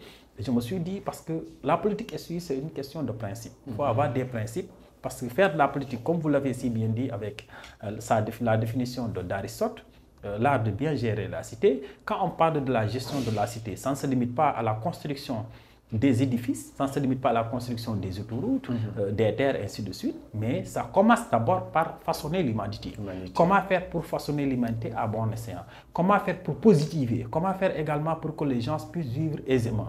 Et c'est ça la politique que Cheikh Ahmadou Bamba avait adoptée. C'est la politique également que El Hadj Ibrahima Baye Niass avait adoptée. La politique n'a rien à voir avec la conquête du pouvoir. Ce que beaucoup de gens ne pensent pas. On peut conquérir du pouvoir sans pour autant faire de la politique. On peut faire de la politique sans conquérir du pouvoir. J'ai parlé de Cheikh Ahmadou Bamba qui a libéré l'humanité. J'ai parlé de El Hadj Ibrahima Baye Niass qui a permis à l'humanité de connaître et de comprendre qui est Dieu, du Sénégal jusqu'au Nigeria. Donc ça, c'est de la politique. Maintenant, est-ce que Cheikh Ahmadou Bamba a une fois conquéri un pouvoir? Je dirais non. Par contre, au Sénégal, ce qu'on constate, c'est que quand on parle d'hommes politiques, on pense automatiquement à la conquête du pouvoir. Le président Bougane, il l'a dit, il le répète, que ce qui lui motive, sa source de motivation n'est pas tout simplement conquérir un pouvoir et être à la tête de ce pays, mais faire de sorte qu'il participe au changement, qu'il participe également à la redynamisation du système politique et du système économique du développement du pays. Pour moi, c'est le plus important et ce qui m'a motivé d'être à côté de lui, de se battre à côté de lui, et j'en fais partie de son cabinet, que ce soit politique, de son pôle de communication, mais également je suis son délégué national chargé des formations. Donc ça, on est en train de s'y battre. C'est très bien. Avant de revenir encore sur mon frère Sarr, comme on le dit sur l'entrepreneuriat, on est obligé de... Vraiment, on est dans le même tempo. En politique, voilà, les gens civilisés, intelligents, débattent des idées, mais les petits esprits débattent des personnes. Dans ce canal, on n'est pas là pour humilier, pour sous-estimer, pour débattre des gens, mais on partage des idées. Tout à fait. Dans ce cadre, ça, pourquoi? Moi, j'ai l'intention que les gens, l'administration sous-estime un peu les entrepreneurs qui se lancent en politique, ou bien aussi les Sénégalais n'arrivent pas encore, c'est-à-dire que cette légitimité populaire que je disais tout à l'heure, les entrepreneurs n'ont pas encore cette légitimité populaire vis-à-vis des Sénégalais quand on parle de la politique. Bougane Gueye Dany, je pense que ça fait 2 ou 3 fois qu'il se présente, mais toujours recalé, il n'a jamais eu la chance de conquérir et de participer à l'élection présidentielle. Quel est le problème? C'est lui qui n'a pas une équipe qui peut aller avoir des parrainages comme il se doit, ou bien quel est le problème? Oui, on ne peut pas dire où se trouve l'incompétence. Oui, très bien. Le problème, c'est qu'il y a un seul mouvement qui a réussi de s'installer dans les 14 régions au profond du Sénégal. Bougane a fait plus de 5 fois le tour du Sénégal. Au fond du Sénégal, vous partez là-bas, ils connaissent qui est président Bougane, ils l'aiment, ils l'estiment. Ça, ce n'est plus un débat. L'autre débat, c'est qu'on est face à un régime qui ne veut pas du tout un changement. Un régime qui ne veut pas des personnes dignes de leur nom, des personnes indépendantes. Vous comprenez? Ce régime-là, tant que, je dirais bien, au lieu de parler de régime, je dirais le système. L'incarnation du système, c'est que il faut que les politiciens soient autour de la table. S'il n'y a pas de plus, quand je parle de politiciens, je parle de politiciens professionnels. Tout le monde sait que Bougane n'a pas besoin de l'argent du contribuable pour survivre. Aujourd'hui, il devient président, il va rouler avec les mêmes véhicules qu'il est en train de rouler, parce qu'il a les mêmes véhicules que le président Macky Sall. D'autres entrepreneurs, pareil. Donc, ces gens d'entrepreneurs qui ont leur métier, qui ne contentent pas, en tout cas, de détourner les fonds publics, qui ne se soucient pas comment faire pour survivre, l'État n'a pas, en tout cas, le système n'a pas besoin de ces leaders. Ils préfèrent recaler parce qu'en réalité, ils préfèrent des leaders qui vont courir derrière eux, qui vont participer à la spoliation de nos ressources, qui vont participer également du partage des biens publics que d'être là avec des personnes dignes de leur nom. Donc à partir de ce moment, vous constatez vous-même que Bougane Gueye Dany, depuis 2018, il a mis son mouvement sur place, Gëm Sa Bopp, mais jusqu'à présent, même pour participer aux élections, il y a des recalés. Et cette année, l'histoire nous a donné raison. On voit des candidats que Tchonia est beaucoup plus compétent, beaucoup plus populaire, qui a beaucoup de militants différents d'eux. Je ne parle de personne, mais en réalité, vous comprenez ce que je veux dire. Qui ont réussi à passer le parrainage, le filtre. Alors que Bougane, qui est là depuis 2018, qui se bat sur le terrain, qui s'est installé, qui a beaucoup de jeunes, beaucoup de femmes, et ainsi de suite, des cellules à en finir partout à travers le pays, qui a réussi à participer aux élections locales. Rien que pour la région de Dakar, on a plus de 22 000 voix. Donc aujourd'hui, on nous dit que cette personne ne peut pas passer au parrainage. Donc si je comprends bien, Abdou, c'est fait exprès. C'est l'État qui a bloqué Bougane selon votre perception. Oui, naturellement, c'est le système de parrainage qui n'est pas du tout bon. Je suis parfaitement d'accord qu'il y ait parrainage, parce que tout le monde ne peut pas être candidat à la présidentielle. Mais en réalité, ce sont les moyens qu'il faut, en tout cas, je ne parlerai pas de moyens, mais en réalité, c'est le système de parrainage qui n'est pas du tout bien.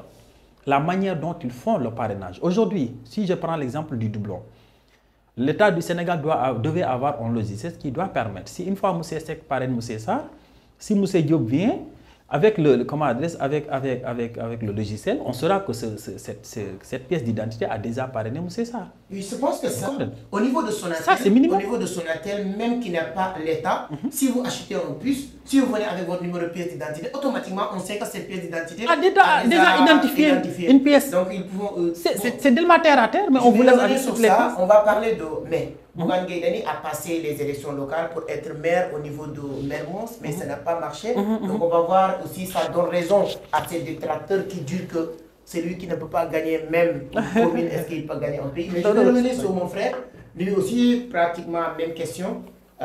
Comme on dit, hein, on est entrepreneur, on est des frères, mais on fait des recherches. Il y a des gens qui disent que non, M. Diop, il est avec Thionia parce qu'ils sont dans le même confrérie de Baïnias, si je ne me trompe pas. Quels sont les principes qui a poussé Diop, Yankouba, de choisir Thionia comme son leader? Je sais que c'est lui.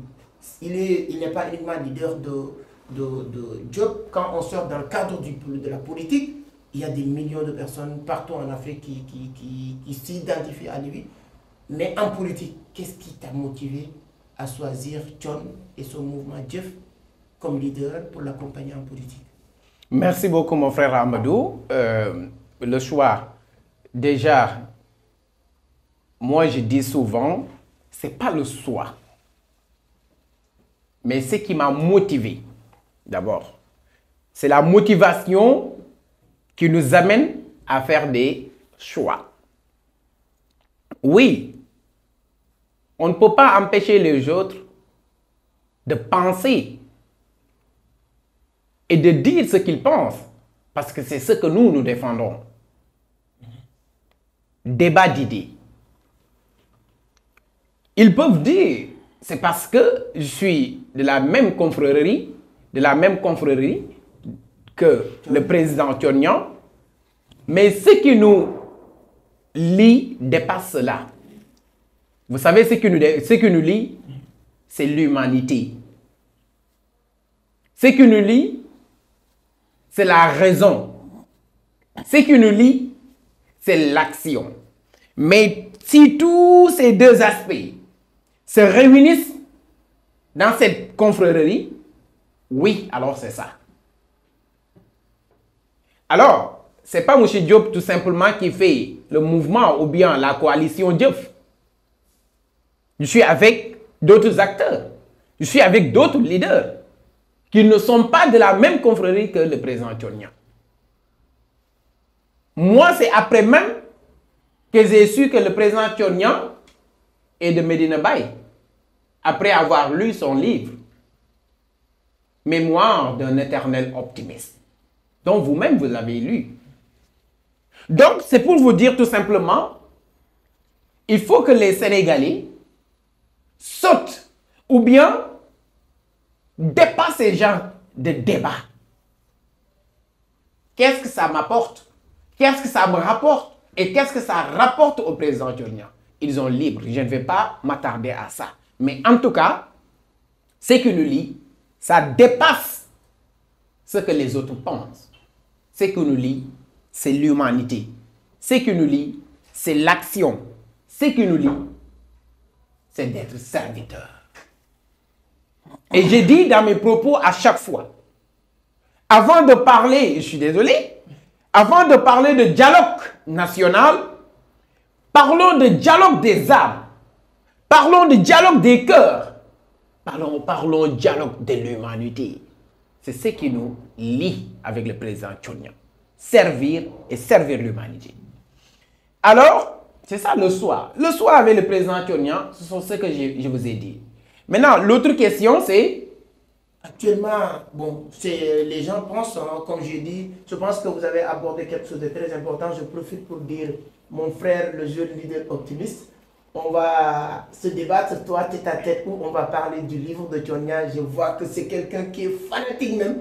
Souvent, je le taquine comme ça, de Thionia. On va parler de ça, son histoire. Là, ça nous permettra même de revenir sur sa conversion de Mouride de Medina Baye, parce que Si vous lisez, moi je lis par cœur son livre, je le maîtrise. Le fait qu'il a quitté, son père était mouride, il a quitté voilà, pour rejoindre Medina Baye, il a fallu même qu'on l'a cherché chez lui. Donc là, ça va être un bon débat avec mon frère, le jeune leader optimiste. Mais par contre, aujourd'hui, après avoir choisi Thionia, l'objectif c'est de servir l'humanité. Oui. Il le dit tout le temps.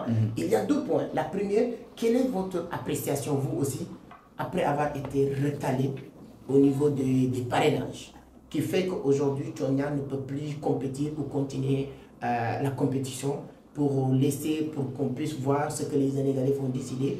Est-ce que, voilà, qu'est-ce qui va se passer? Quelle est votre perception? Est-ce que vous étiez démocrate, d'accord, ou bien vous avez dit comme Abdou, vous pensez que c'est des manœuvres politiques pour éliminer Thionia? Et si c'est le cas, qu'est-ce que ceux qui font ces manœuvres-là, qu'est-ce qu'ils gagnent au fait pour éliminer Thionia? Bien vrai qu'il y a énormément de jeunes qui sont autour de Thionia et Mouvement Diouf, mais Thionia n'a jamais encore participé à une compétition politique, si je ne me trompe pas. Donc, est-ce que au Sénégal, est-ce qu'il y a quelque chose qui peut pousser, comment il s'appelle, l'État, hein, ou bien voilà, de créer des manœuvres pour écarter Thionia? Alors, déjà, je vais juste rester un peu sur ce choix. Sachez que tous les jeunes qui sont avec le président Thionia, nous avons une jeunesse crème. Une jeunesse qui n'est pas aveugle. Une jeunesse qui a lu et rencontré le président Thionia. Une jeunesse qui a appris et rencontré le président Thionia. Une jeunesse qui a entrepris et rencontré le président Thionia. Et pour vous dire tout simplement, le président Thionia ne s'est pas levé un bon jour pour se lancer en politique au Sénégal. J'espère que je l'ai dit, je l'ai une fois dit dans une de vos vidéos que vous aviez fait. Le président Thionia, moi en personne, je fais partie des jeunes qui l'ont appelé partout dans les réseaux sociaux pour qu'il vienne.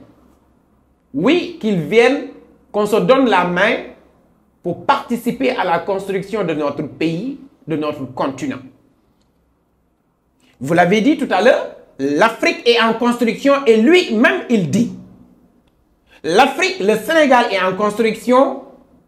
Nous tous, nous devons être des acteurs dans cette construction. Mais comment en se basant sur l'économie de la connaissance? Tu ne verras jamais et nulle part un partisan du mouvement Diouf faire en dehors de la philosophie du Diouf. Parce que Diouf, ce n'est pas un simple parti. Mais Diouf est une philosophie. Tous ceux qui ont adopté, tous ceux qui ont été convaincus, ce n'est pas par la personne du président Thionia, mais c'est par la philosophie du Diouf. Parce que tout ce qu'il a dit, il a posé des actes clairs et nets, qui est des actions claires, factuelles, qu'on peut toucher du doigt. Ça va au-delà. Vous parlez tout à l'heure de nos frères et sœurs ivoiriens. Il y a tellement d'Ivoiriens qui nous soutiennent. Et le pourquoi, c'est la philosophie. Là, ce n'est pas la personne du président Thionia. Parce que le président Thionia, une fois qu'il devient président de la République du Sénégal, c'est le président de la République du Sénégal. Quel est l'intérêt pour les Ivoiriens? Quel est l'intérêt pour les Burkinabés? Quel est l'intérêt pour les Togolais et les Gabonais? Ils ont leur propre président. Mais ce n'est pas la personne du président qui importe. Même si ça importe, mais ça importe peu. Ce qui importe, c'est la philosophie du Diouf. C'est l'action dont il a appelé aux jeunes. Ce qu'il est en train de faire, et on est en train de voir cela. C'est ce qui est important. C'est ce qui fait venir les jeunes dans les 4 coins du pays, dans les 4 coins du monde. Maintenant, après que la jeunesse a fait l'appel du président Thionia pour qu'il vienne participer aux élections, il a dit une chose très importante, qui était: si vous êtes prêts, je suis prêt. Mais soyez prêts d'abord. Soyez prêts d'abord. C'est d'où vient le nom, ou bien la citation, ou bien l'expression « we not me ». Ça sera nous, mais pas moi. Ça sera ensemble.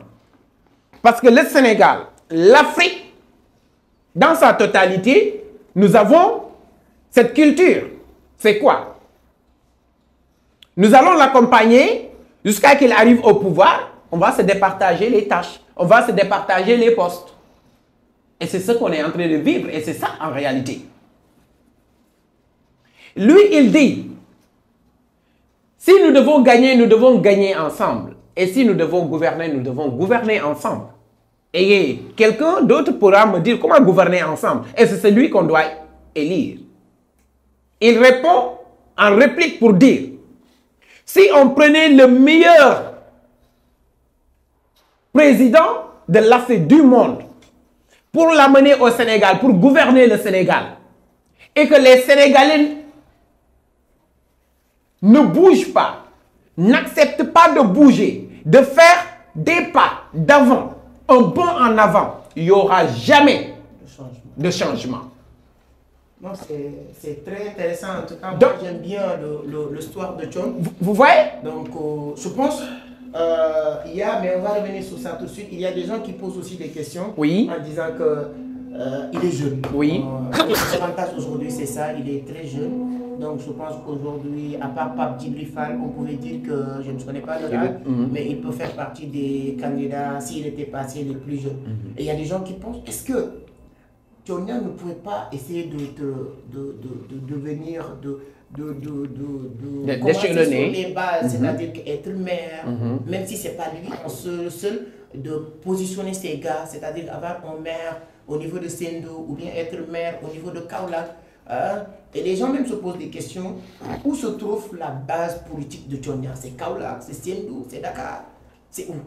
Alors, je vais répondre d'abord à la question, l'intérêt que les Sénégalais, l'intérêt que ceux qui ont fait recaler la candidature du président Thionia, l'intérêt, quel est leur intérêt? Parce qu'ils connaissent bien le président Thionia. Ils connaissent très bien le président Thionia. Il y a certains qui disent que le président Thionia ne maîtrise pas la politique, mais c'est pour tout simplement leur dire qu'il a fait des études en Sciences Po. Ce qu'il a fait même avec Barack Obama. Oui, mais vous savez, quand vous le dites, quand vous nommez le nom de Barack Obama, c'est qu'on vous dit non, il se glorifie de... Non! Moi, je lis son livre. Il n'a même pas commencé avec Barack Obama, il a commencé... C'est la chronologie de notre émission. On a parlé de l'éducation tout de suite. Il a fait une formation, ou bien il a reçu une éducation, une formation en Sciences Po. Donc déjà, ça peut apaiser ça peut répondre à ces questions de ceux qui disent que le président Thionia, alors il s'est levé pour lancer là, il ne connaît pas la politique, ce qu'il connaît c'est l'agriculture. Il n'a pas appris l'agriculture. Il n'a pas appris l'agriculture. L'agriculture c'est une passion en lui. Mais ce qu'il a appris en vrai dire, c'est la politique. Et c'est ce qu'il a montré avec Thionia Consulting Group, avec Barack Obama 2008 et 2012. Exactement. Donc, c'est pour dire aux Sénégalais qu'il est bel et bien un politique. Il n'a jamais fait la politique au Sénégal parce que la politique sénégalaise ne l'intéressait pas. Le fait de venir se lancer dans la politique sénégalaise. Mais les choses changent en observant. Donc, c'est pour vous dire qu'il maîtrise plus la politique que ce qu'il est en train de faire. Et ceux qui l'ont fait recaler, ils maîtrisent, ils savent. Ils connaissent ses capacités, ses valeurs et ses principes en politique. Une personne, un candidat comme le président Thionia, il l'a dit mon frère ça, qui est populaire, qui est connu et qui a posé des actes clairs, qui a impacté positivement la jeunesse.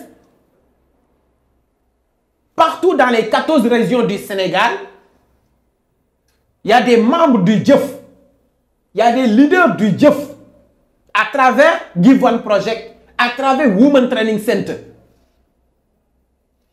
Il se postule comme candidat, vous vous permettez de dire qu'il n'a pas assez de parrainage ou bien sa clé a été inexploitable.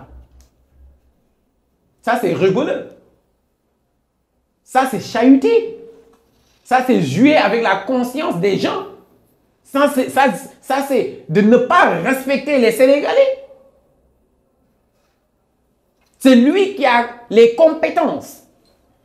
C'est lui qui a la connaissance, l'expérience et l'expertise de la politique. Qui a sillonné les Amériques, les États-Unis d'Amérique, avec un candidat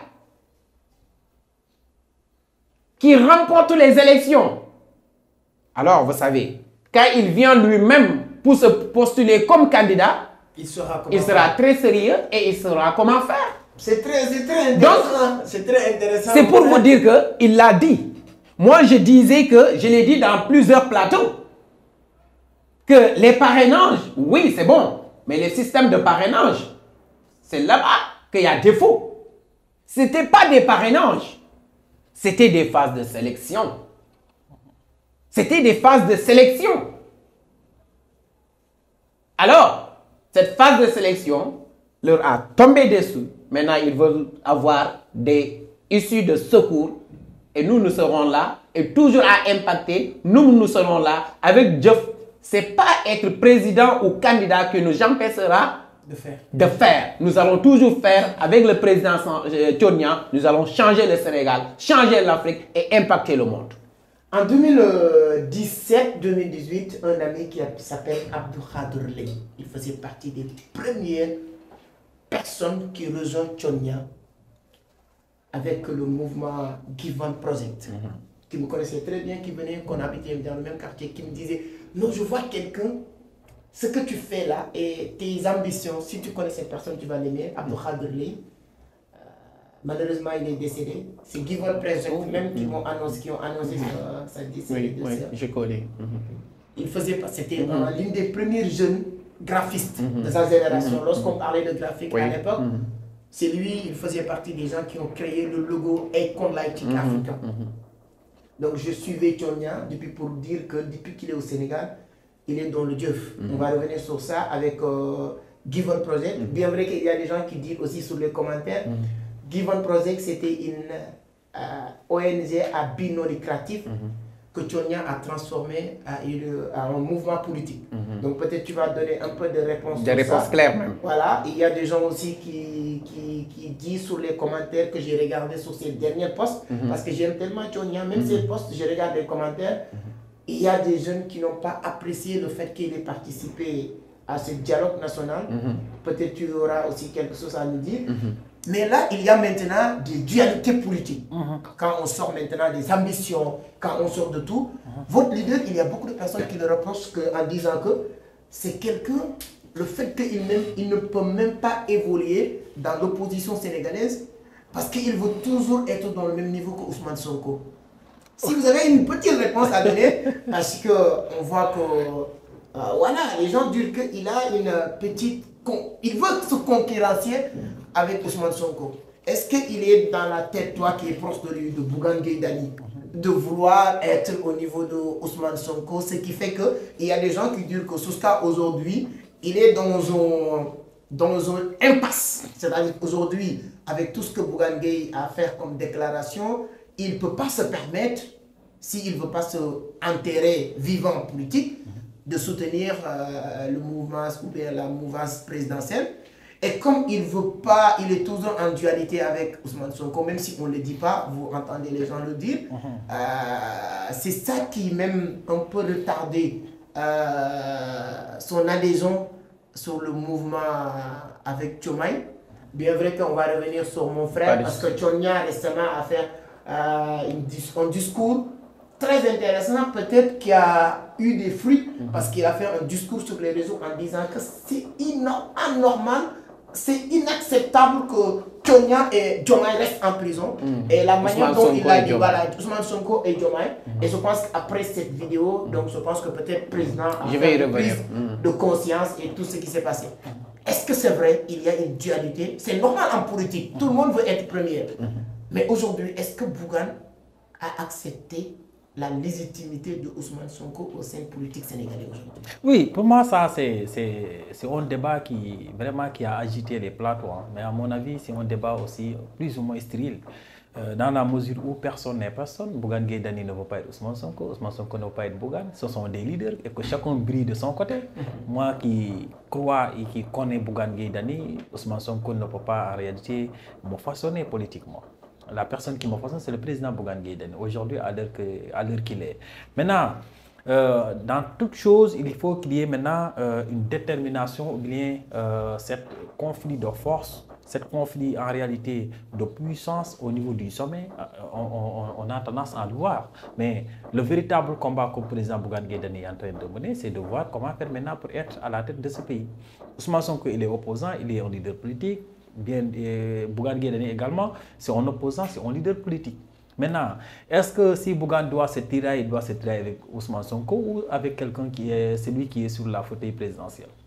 Pour moi, le véritable combat, les tiraillements doivent se mener, doivent être orientés de la République, parce qu'il veut être président de la République. Maintenant, si tu es lutteur, moi je suis lutteur, Diop est roi des arènes, nous on se tiraille tous les deux. Quel est l'intérêt? L'intérêt c'est de se tirailler pour être roi des arènes aux côtés de Diop. Pour moi, c'est ça en tête la question. L'autre chose, c'est que le fait de ne pas se prononcer jusqu'à présent par rapport au soutien qu'il doit apporter à la personne qui doit en tout cas remplacer le président Macky Sall, ça jusqu'à présent parce qu'on est en concertation. Il faudra reconnaître aussi que Gëm Sa Bopp est un mouvement national, voire international, parce qu'on a des militants jusqu'à la diaspora. Donc, le président Bougane ne peut pas se lever un bon jour et dire tiens, je soutiens M. Seck ou M. Diop.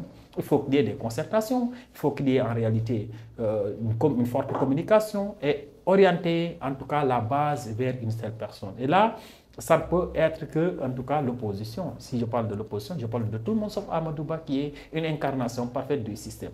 Donc nous, notre véritable combat, on l'a tenu depuis notre entrée en politique. On est dans l'opposition depuis notre entrée en politique. On reste dans l'opposition depuis lors et jusqu'à présent, on va y rester. Donc maintenant, qui va soutenir Bougane, quel est le candidat qu'il va soutenir? Est-ce que ce sera Diomaye? Est-ce que ce sera Anta Babacar Ngom? Est-ce que ce sera Pape Djibril Fall? Ça, c'est après une concertation que le cabinet va se prononcer là-dessus. Mais on reste convaincu jusqu'à présent. Est-ce qu'on n'a pas vu sur les réseaux sociaux quelques mouvements partisans de Bougane déjà prononcés en disant qu'on soutient la coalition Diomaye président? Oui, c'est des fake news. En fait, on l'a vu même hier, notre délégué, le responsable chargé de la vie politique, M. Gueye Original, que je salue au passage, a prononcé là-dessus. Il a dit que jusqu'à présent, le président Bougane n'a pris aucune décision ou aucune initiative de soutenir personne. Ce sont des messages qu'on a véhiculés sur les réseaux sociaux pour inciter à la grande masse que Bougane soutient Diomaye. Jusqu'à présent, Bougane ne s'est pas prononcé là-dessus. Le cabinet également n'a pas encore prononcé là-dessus. Peut-être d'ici demain ou après-demain, on va... Mais c'est que sûr, Bougane va soutenir quelqu'un? Bien sûr, on va soutenir, on va soutenir. En tout cas, moi, c'est ce que je reste convaincu. Et au-delà même de Bougane, moi, je suis leader. Moi, je vais soutenir. Au pire des cas, Bougane Gueye s'est abstenu, vous allez soutenir quelqu'un? Bien sûr que oui. Moi, je suis un leader. J'ai mes militants, j'ai ma base politique. Si il y avait Bougane Gueye Dany, si aujourd'hui, c'est en titre personnel, en sortant du cadre d'une partie qui a ses règles et tout ça, si aujourd'hui ça devait soutenir quelqu'un, ce serait qui? Bon, là, pour me prononcer, ça reste comme ça. Je ne suis pas un journaliste, je prends tout ça, c'est que les journalistes font. Hein. Nous sommes des entrepreneurs, d'accord? En tout cas, il a quitté son statut d'entrepreneur pour entrer dans le journalisme. Avec des questions pièges extrêmes.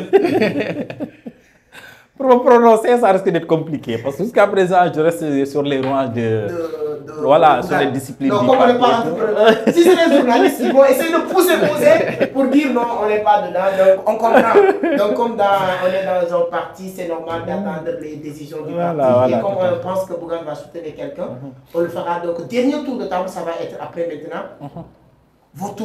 Votre perception de cette vie politique, de cette campagne.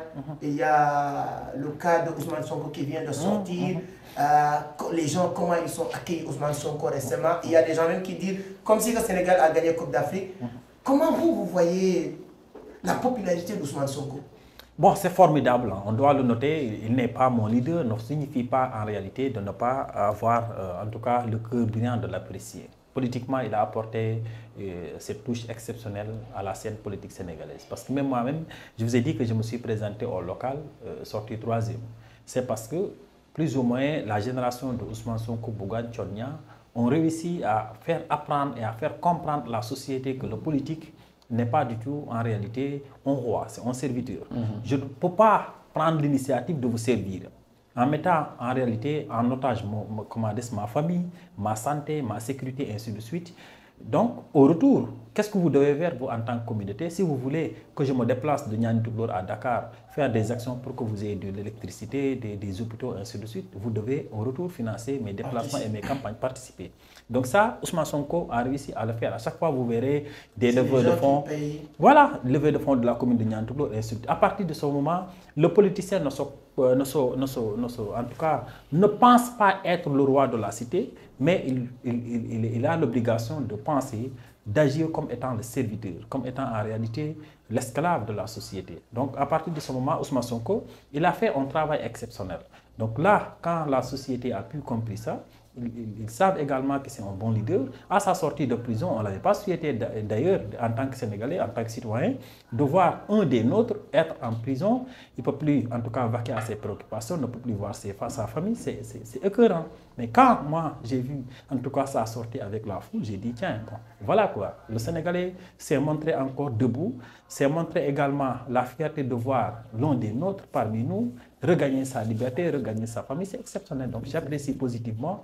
Là également, le message que j'ai avancé par rapport à ça, ce sont les acteurs, parce que c'est un ensemble d'acteurs qui ont pris l'initiative de démarcher, de dialoguer, de communiquer pour la libération de beaucoup de détenus politiques, de Ousmane Sonko notamment, de Bassirou Diomaye. J'apprécie et je leur félicite. Je ne connais pas du tout qui a démarché, qui a dit ceci, qui a dit ceci, mais je sais qu'il y a des démarches qui ont été menées. Donc on va faire un petit, avant de terminer, est-ce qu'il y a une deal politique, ce que les gens disent, chacun va donner son point de vue. Il y a 19 candidats. Nous ne sommes pas des magiciens, on n'est pas là pour prédire. Mais si on va sortir 3 favoris de cette élection aujourd'hui, pour permettre, pour de dire que s'il y a 3 personnes qui vont sortir dans cette élection, c'est ces 3. C'est ce que les 19 personnes ne peuvent pas être président. Les 3, il y a Amadouba, Anta Babacar Ngom que tu as cité, Serimbo, Diomaye. Si vous citez 3 personnes en tant qu'expert en politique, que tu penses que ce sont les 3 personnes qui vont sortir en première? Bon, 3 c'est loin, je peux que citer 2. Moi je sais que bon... le combat va finir sur ces 2 personnes. Le combat va finir entre Amadouba et Bassirou Diomaye. Entre Amadouba et Bassirou Diomaye. Et je suis convaincu que Diomaye va remporter. Les élections, je les ai gagnées par Diomaye Faye selon notre frère. Donc mon frère, donc il y avait beaucoup de questions tout à l'heure. On vient de faire presque, c'est un podcast. Les internautes ont appris beaucoup de choses, je pense. La question de Givan. De Givan Project, qui était un mouvement, parce qu'il y a des gens qui me disent que non, si on adhère sur Givan, ce n'est pas pour faire la politique. Parce que lorsque les gens intégraient Givan Project, on ne savait même pas peut-être que politique va venir. Mais la vie, c'est une continuité. Est-ce que c'est Givan Project qui était installé, que je sais que c'est installé un peu partout, qui est transformé en Diouf, ou bien on a créé Diouf, et dire ceux qui sont en Givan, si ça vous intéresse, venez. Si ça ne vous intéresse pas, on cherche les gens qui s'intéressent en politique. Alors, vous avez répondu déjà à la question.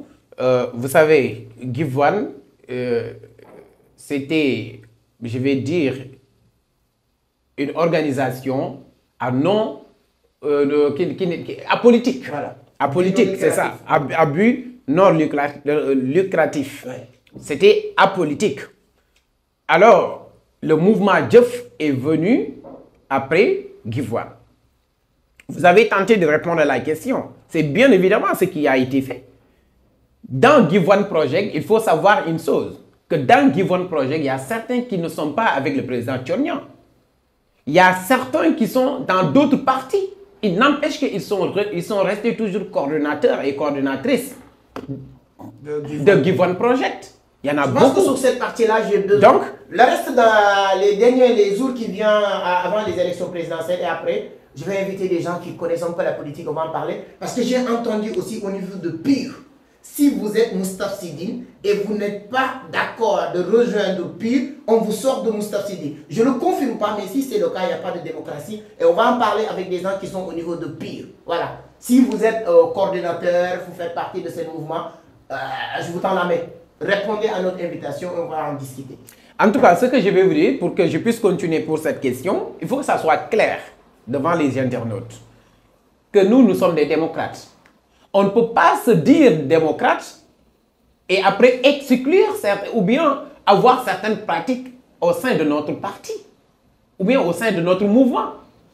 Give One Project, aujourd'hui, je parle devant des internautes, devant des milliers et des milliers de personnes. Peut-être ceux qui m'écoutent, il y a certains, ils sont de Give One Project et ils ne sont pas dans Jeff. Il y a certains, ils sont dans Jeff et ils ne sont pas dans Give One Project. D'autres ne sont même pas dans les amis de Tchonia. Donc, il faut comprendre que Give One Project n'a rien à voir avec le mouvement Jeff. C'est deux choses différentes. Et nous avons des exemples palpables. Donc, j'espère que cette question est claire et close. Maintenant, Give One Project a été installé un peu partout au Sénégal, dans les 14 régions et les départements et les communes. On y trouve Give One Project. Mais chaque leader a sa propre stratégie ou bien a ses propres stratégies.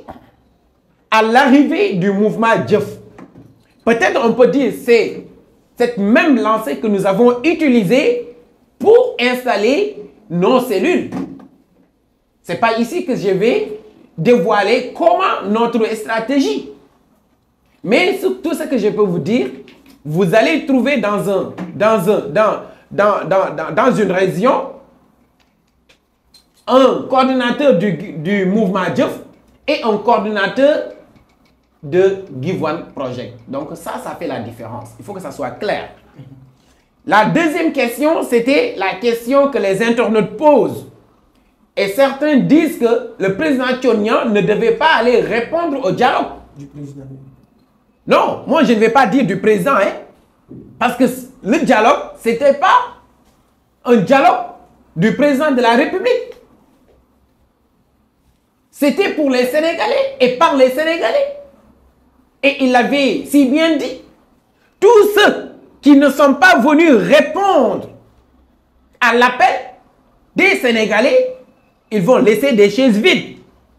Imaginez que tu as quelque chose à dire et tu ne l'as pas dit là où on doit dire la chose qui est fautif. Et je dis souvent que la parole souffre de 4 mots. De la dire à qui on ne doit pas la dire, de la dire où on ne doit pas la dire, de la dire à qui on ne doit pas la dire et de la dire comment on ne doit pas la dire.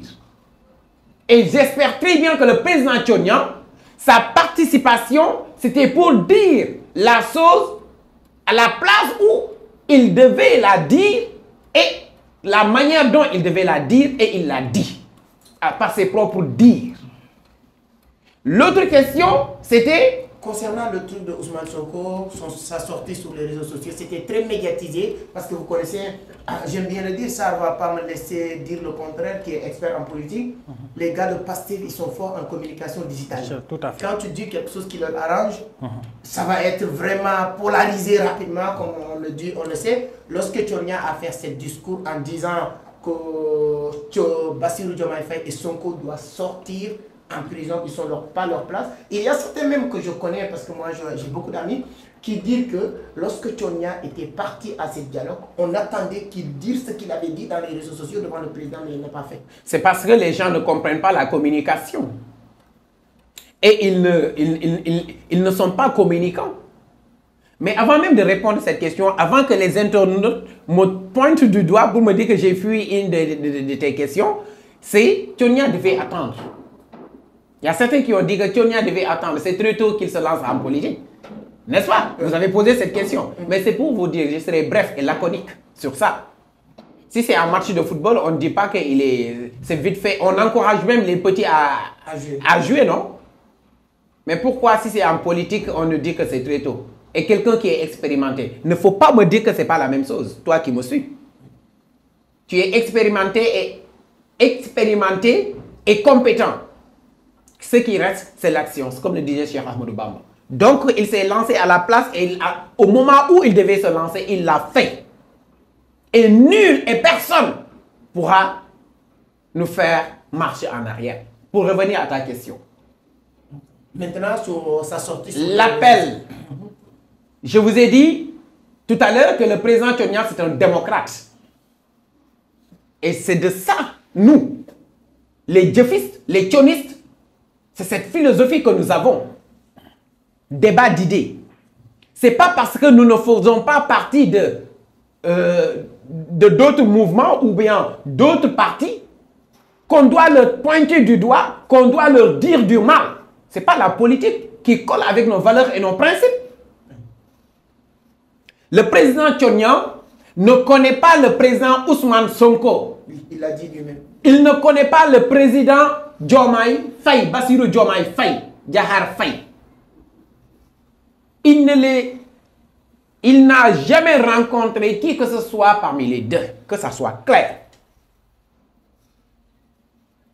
Au moment où il prenait cette position de la libération de ces deux leaders politiques, mais l'idéologie, la philosophie du mouvement Diof le pousse à rester dans cette position. La philosophie du mouvement Diof, de la coalition, c'est quoi? C'est la liberté d'expression et la démocratie. Donc, dans ce cas, quand il y a de l'injustice, on doit se croiser les bras. Il a fait ce qu'il devait faire, c'est de prendre position et de dire aux Sénégalais qu'un tel candidat et tel candidat doivent sortir de la prison. Leur place, ce n'est pas la prison. Et il dit souvent dans ses prises de parole, le président Tchonnia dit, et je réitère, que le Sénégal a besoin de tous ses enfants.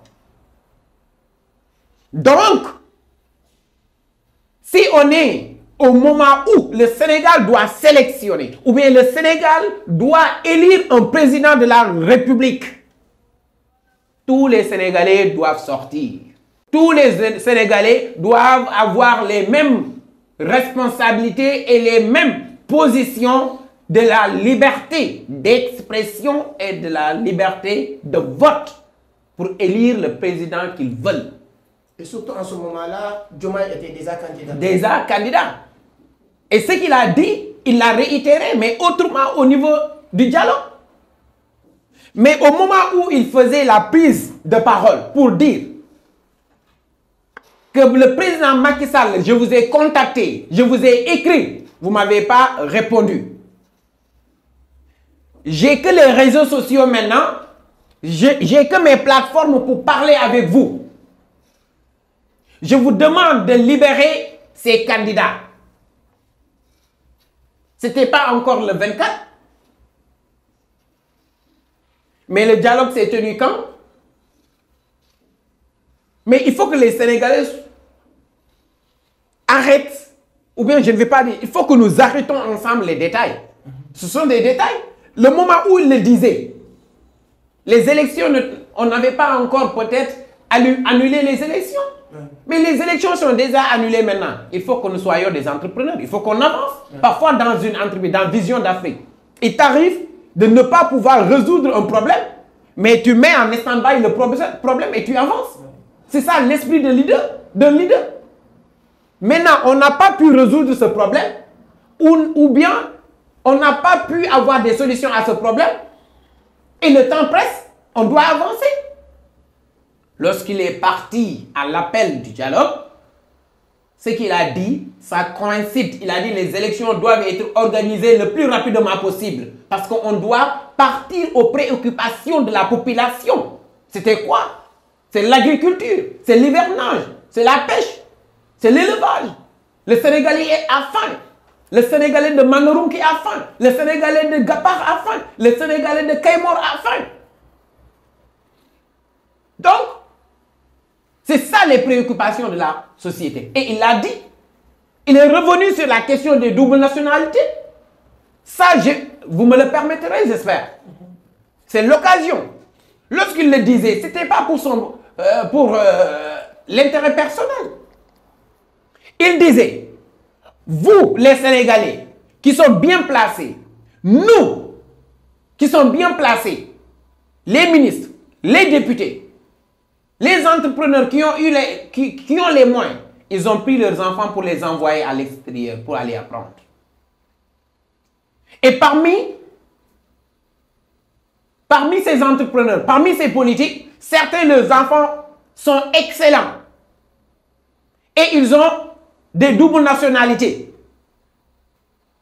Il dit dans l'avenir, le Sénégal aura besoin de ces enfants-là. On doit y penser. On doit revoir, amender. Il n'a pas dit c'est ce qu'on doit faire. Il a dit on doit amender. Il a utilisé le mot amender. S'il vous plaît, on doit arrêter de nous faire emporter par l'émotion ou des trucs de partisanerie. Il y a plusieurs scénarios, des scénarios à explorer. Il a dit ça doit être amendé. Parce que ces enfants de l'Afrique, ces enfants du Sénégal qui excellent dans les banques, aux banques mondiales, qui excellent aux États-Unis, qui excellent en Russie, un peu partout. Lui, il a fait le tour du monde presque. Hein?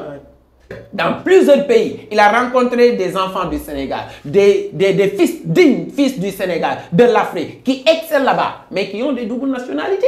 Mais il a demandé d'amender. Et ce sont des personnes que le pays a besoin. Et ce sont des personnes qui doivent apporter aussi leur pierre à l'édifice. Donc je pense que la question de double nationalité, moi personnellement, je pense qu'on peut trouver d'autres mécanismes. Au lieu d'utiliser, il faut être sénégalais exclusivement. On peut être parce que si tu regardes Tchonia, même s'il a 5 nationalités, il n'a pas besoin de nous dire qu'il est sénégalais. Quand il parle sa Wolof, je ne sais pas, Wolof Saloum là, on sait que lui c'est un sénégalais.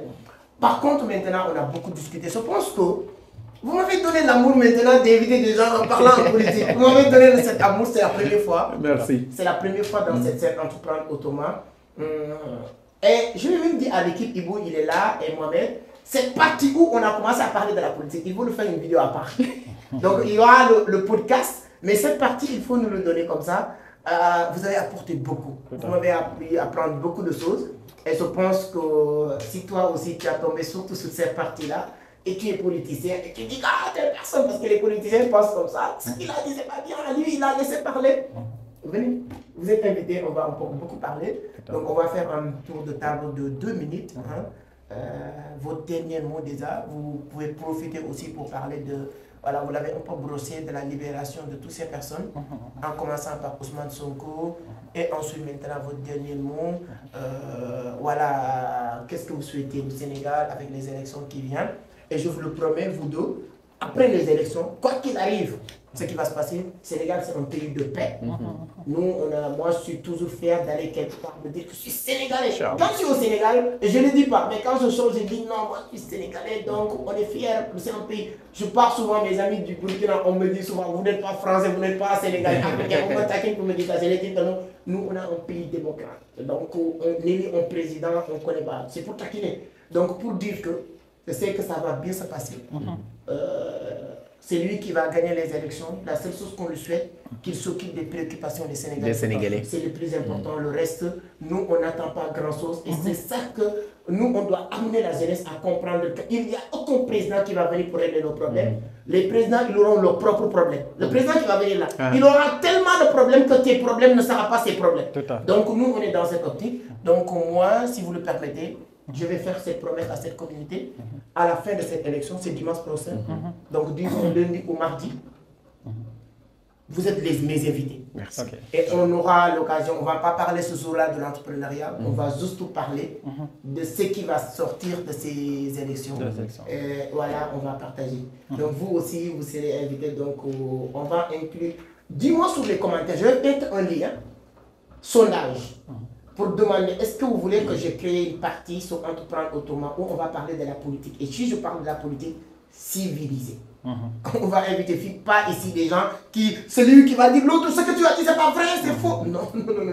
On va lui laisser donner son point de vue correctement. S'il y a quelque chose à apporter, je le ferai avec discipline. Et l'autre, on ne va jamais. Si quelqu'un même vient dans cette émission et l'autre dit et il profite pour insulter l'autre, cette partie ne sera pas mise sur ma page YouTube.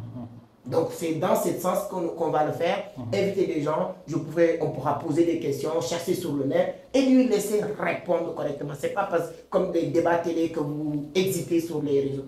Donc, je vais mettre un lien sur la barre de description, un sondage. Vous me dites oui ou non si vous voulez que je fasse des vidéos, des émissions qui vont parler en politique. Ce sera un plaisir. Et ça ne va pas se limiter au Sénégal, en Côte d'Ivoire, au Burkina, au Mali. Tout ce qui se passe partout, ça nous intéresse. Nous sommes des Africains, nous sommes des Africains. Donc, ça, je vous laisse votre mot de la fin et c'est votre point de vue sur la libération de tous ces détenus politiques aussi. Ok, merci. Bon, par rapport à la libération des détenus politiques, c'est pour moi vraiment un honneur. Hein. Je suis très content de voir nos frères sénégalais sortir de leur caserne. Parce qu'en réalité, la prison, les Sénégalais ne méritent pas d'être en prison.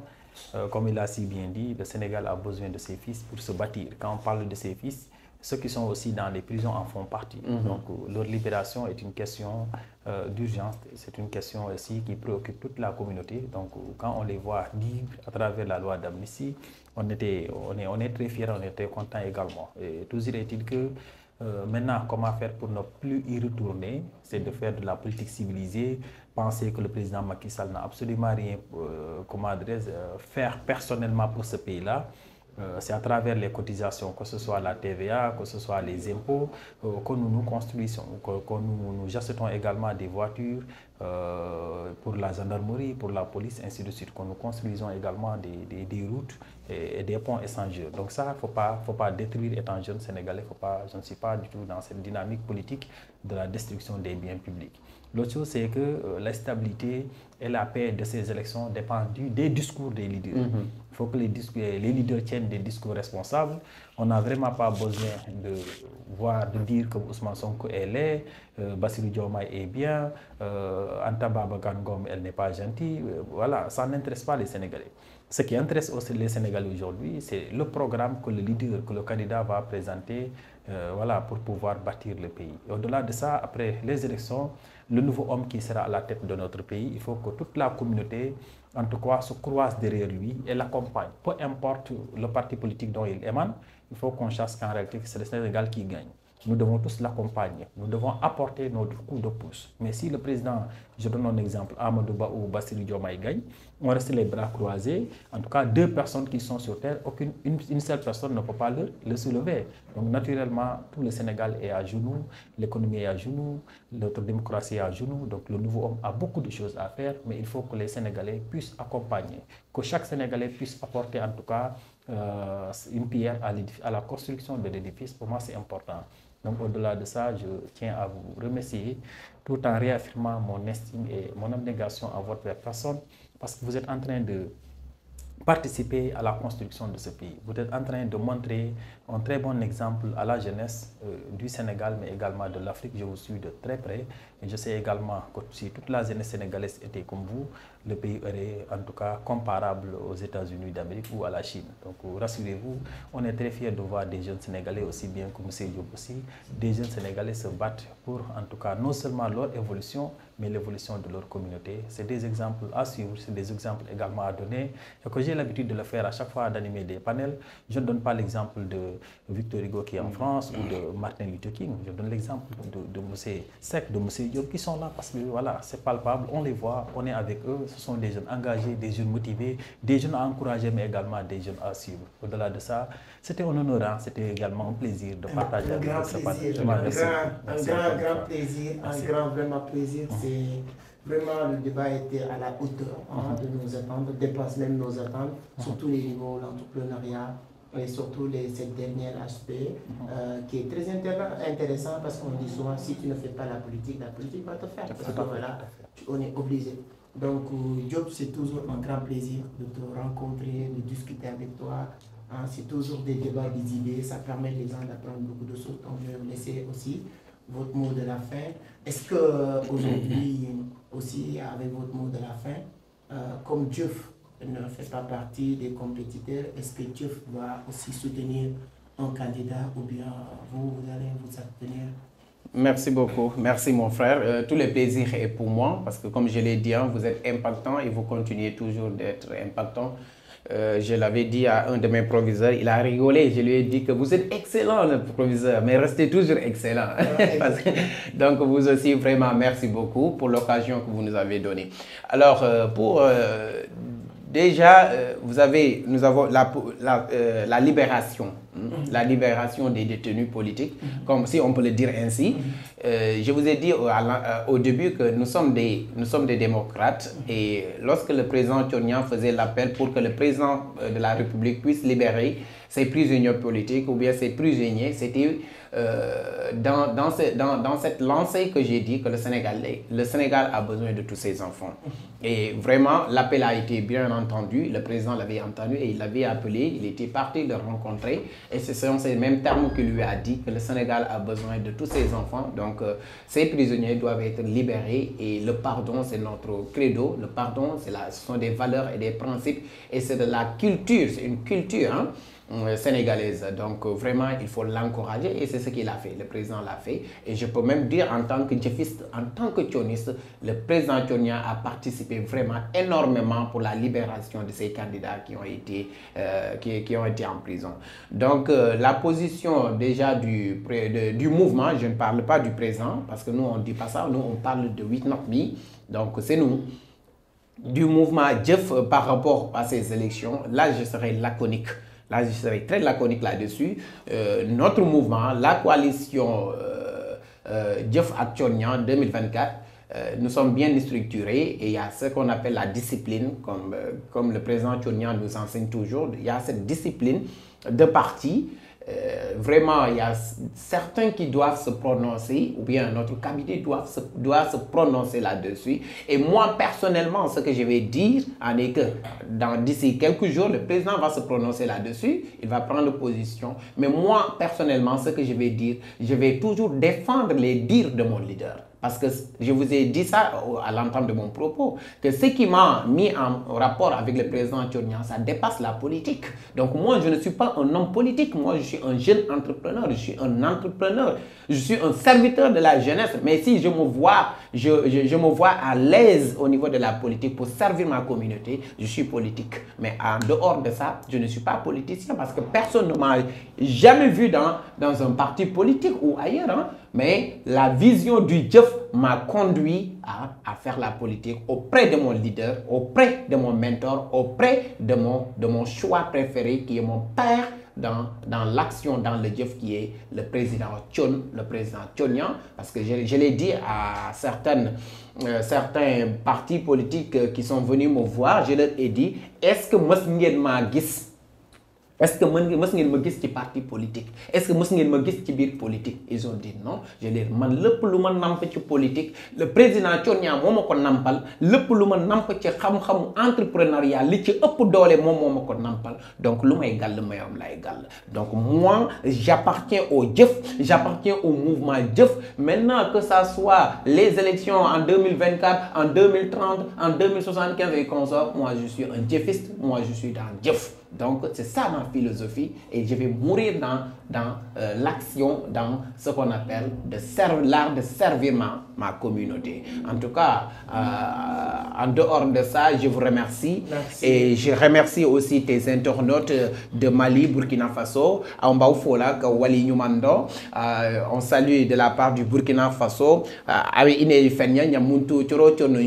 On vient au Sénégal, mais les Peuls, on vous salue, mais weltima ka fewi mi jurima jarama boy Allah jarama Allah weltima Allah waɗanma jam les Sérères investima nun fop ko refna na simangolum inveke o leg mum nu wat na def rek na sat feke na Sénégal investimna non. Donc Amadou Awnitie Awdi Bara, merci beaucoup. Merci, que l'avenir soit notre avenir. Merci ça. Merci moi je sais que tout ce qu'on a envie de dire, on ne peut pas le dire dans une seule émission. Comme je l'ai dit, prochaine fois, la politique, c'est aussi chercher à conquérir le pouvoir.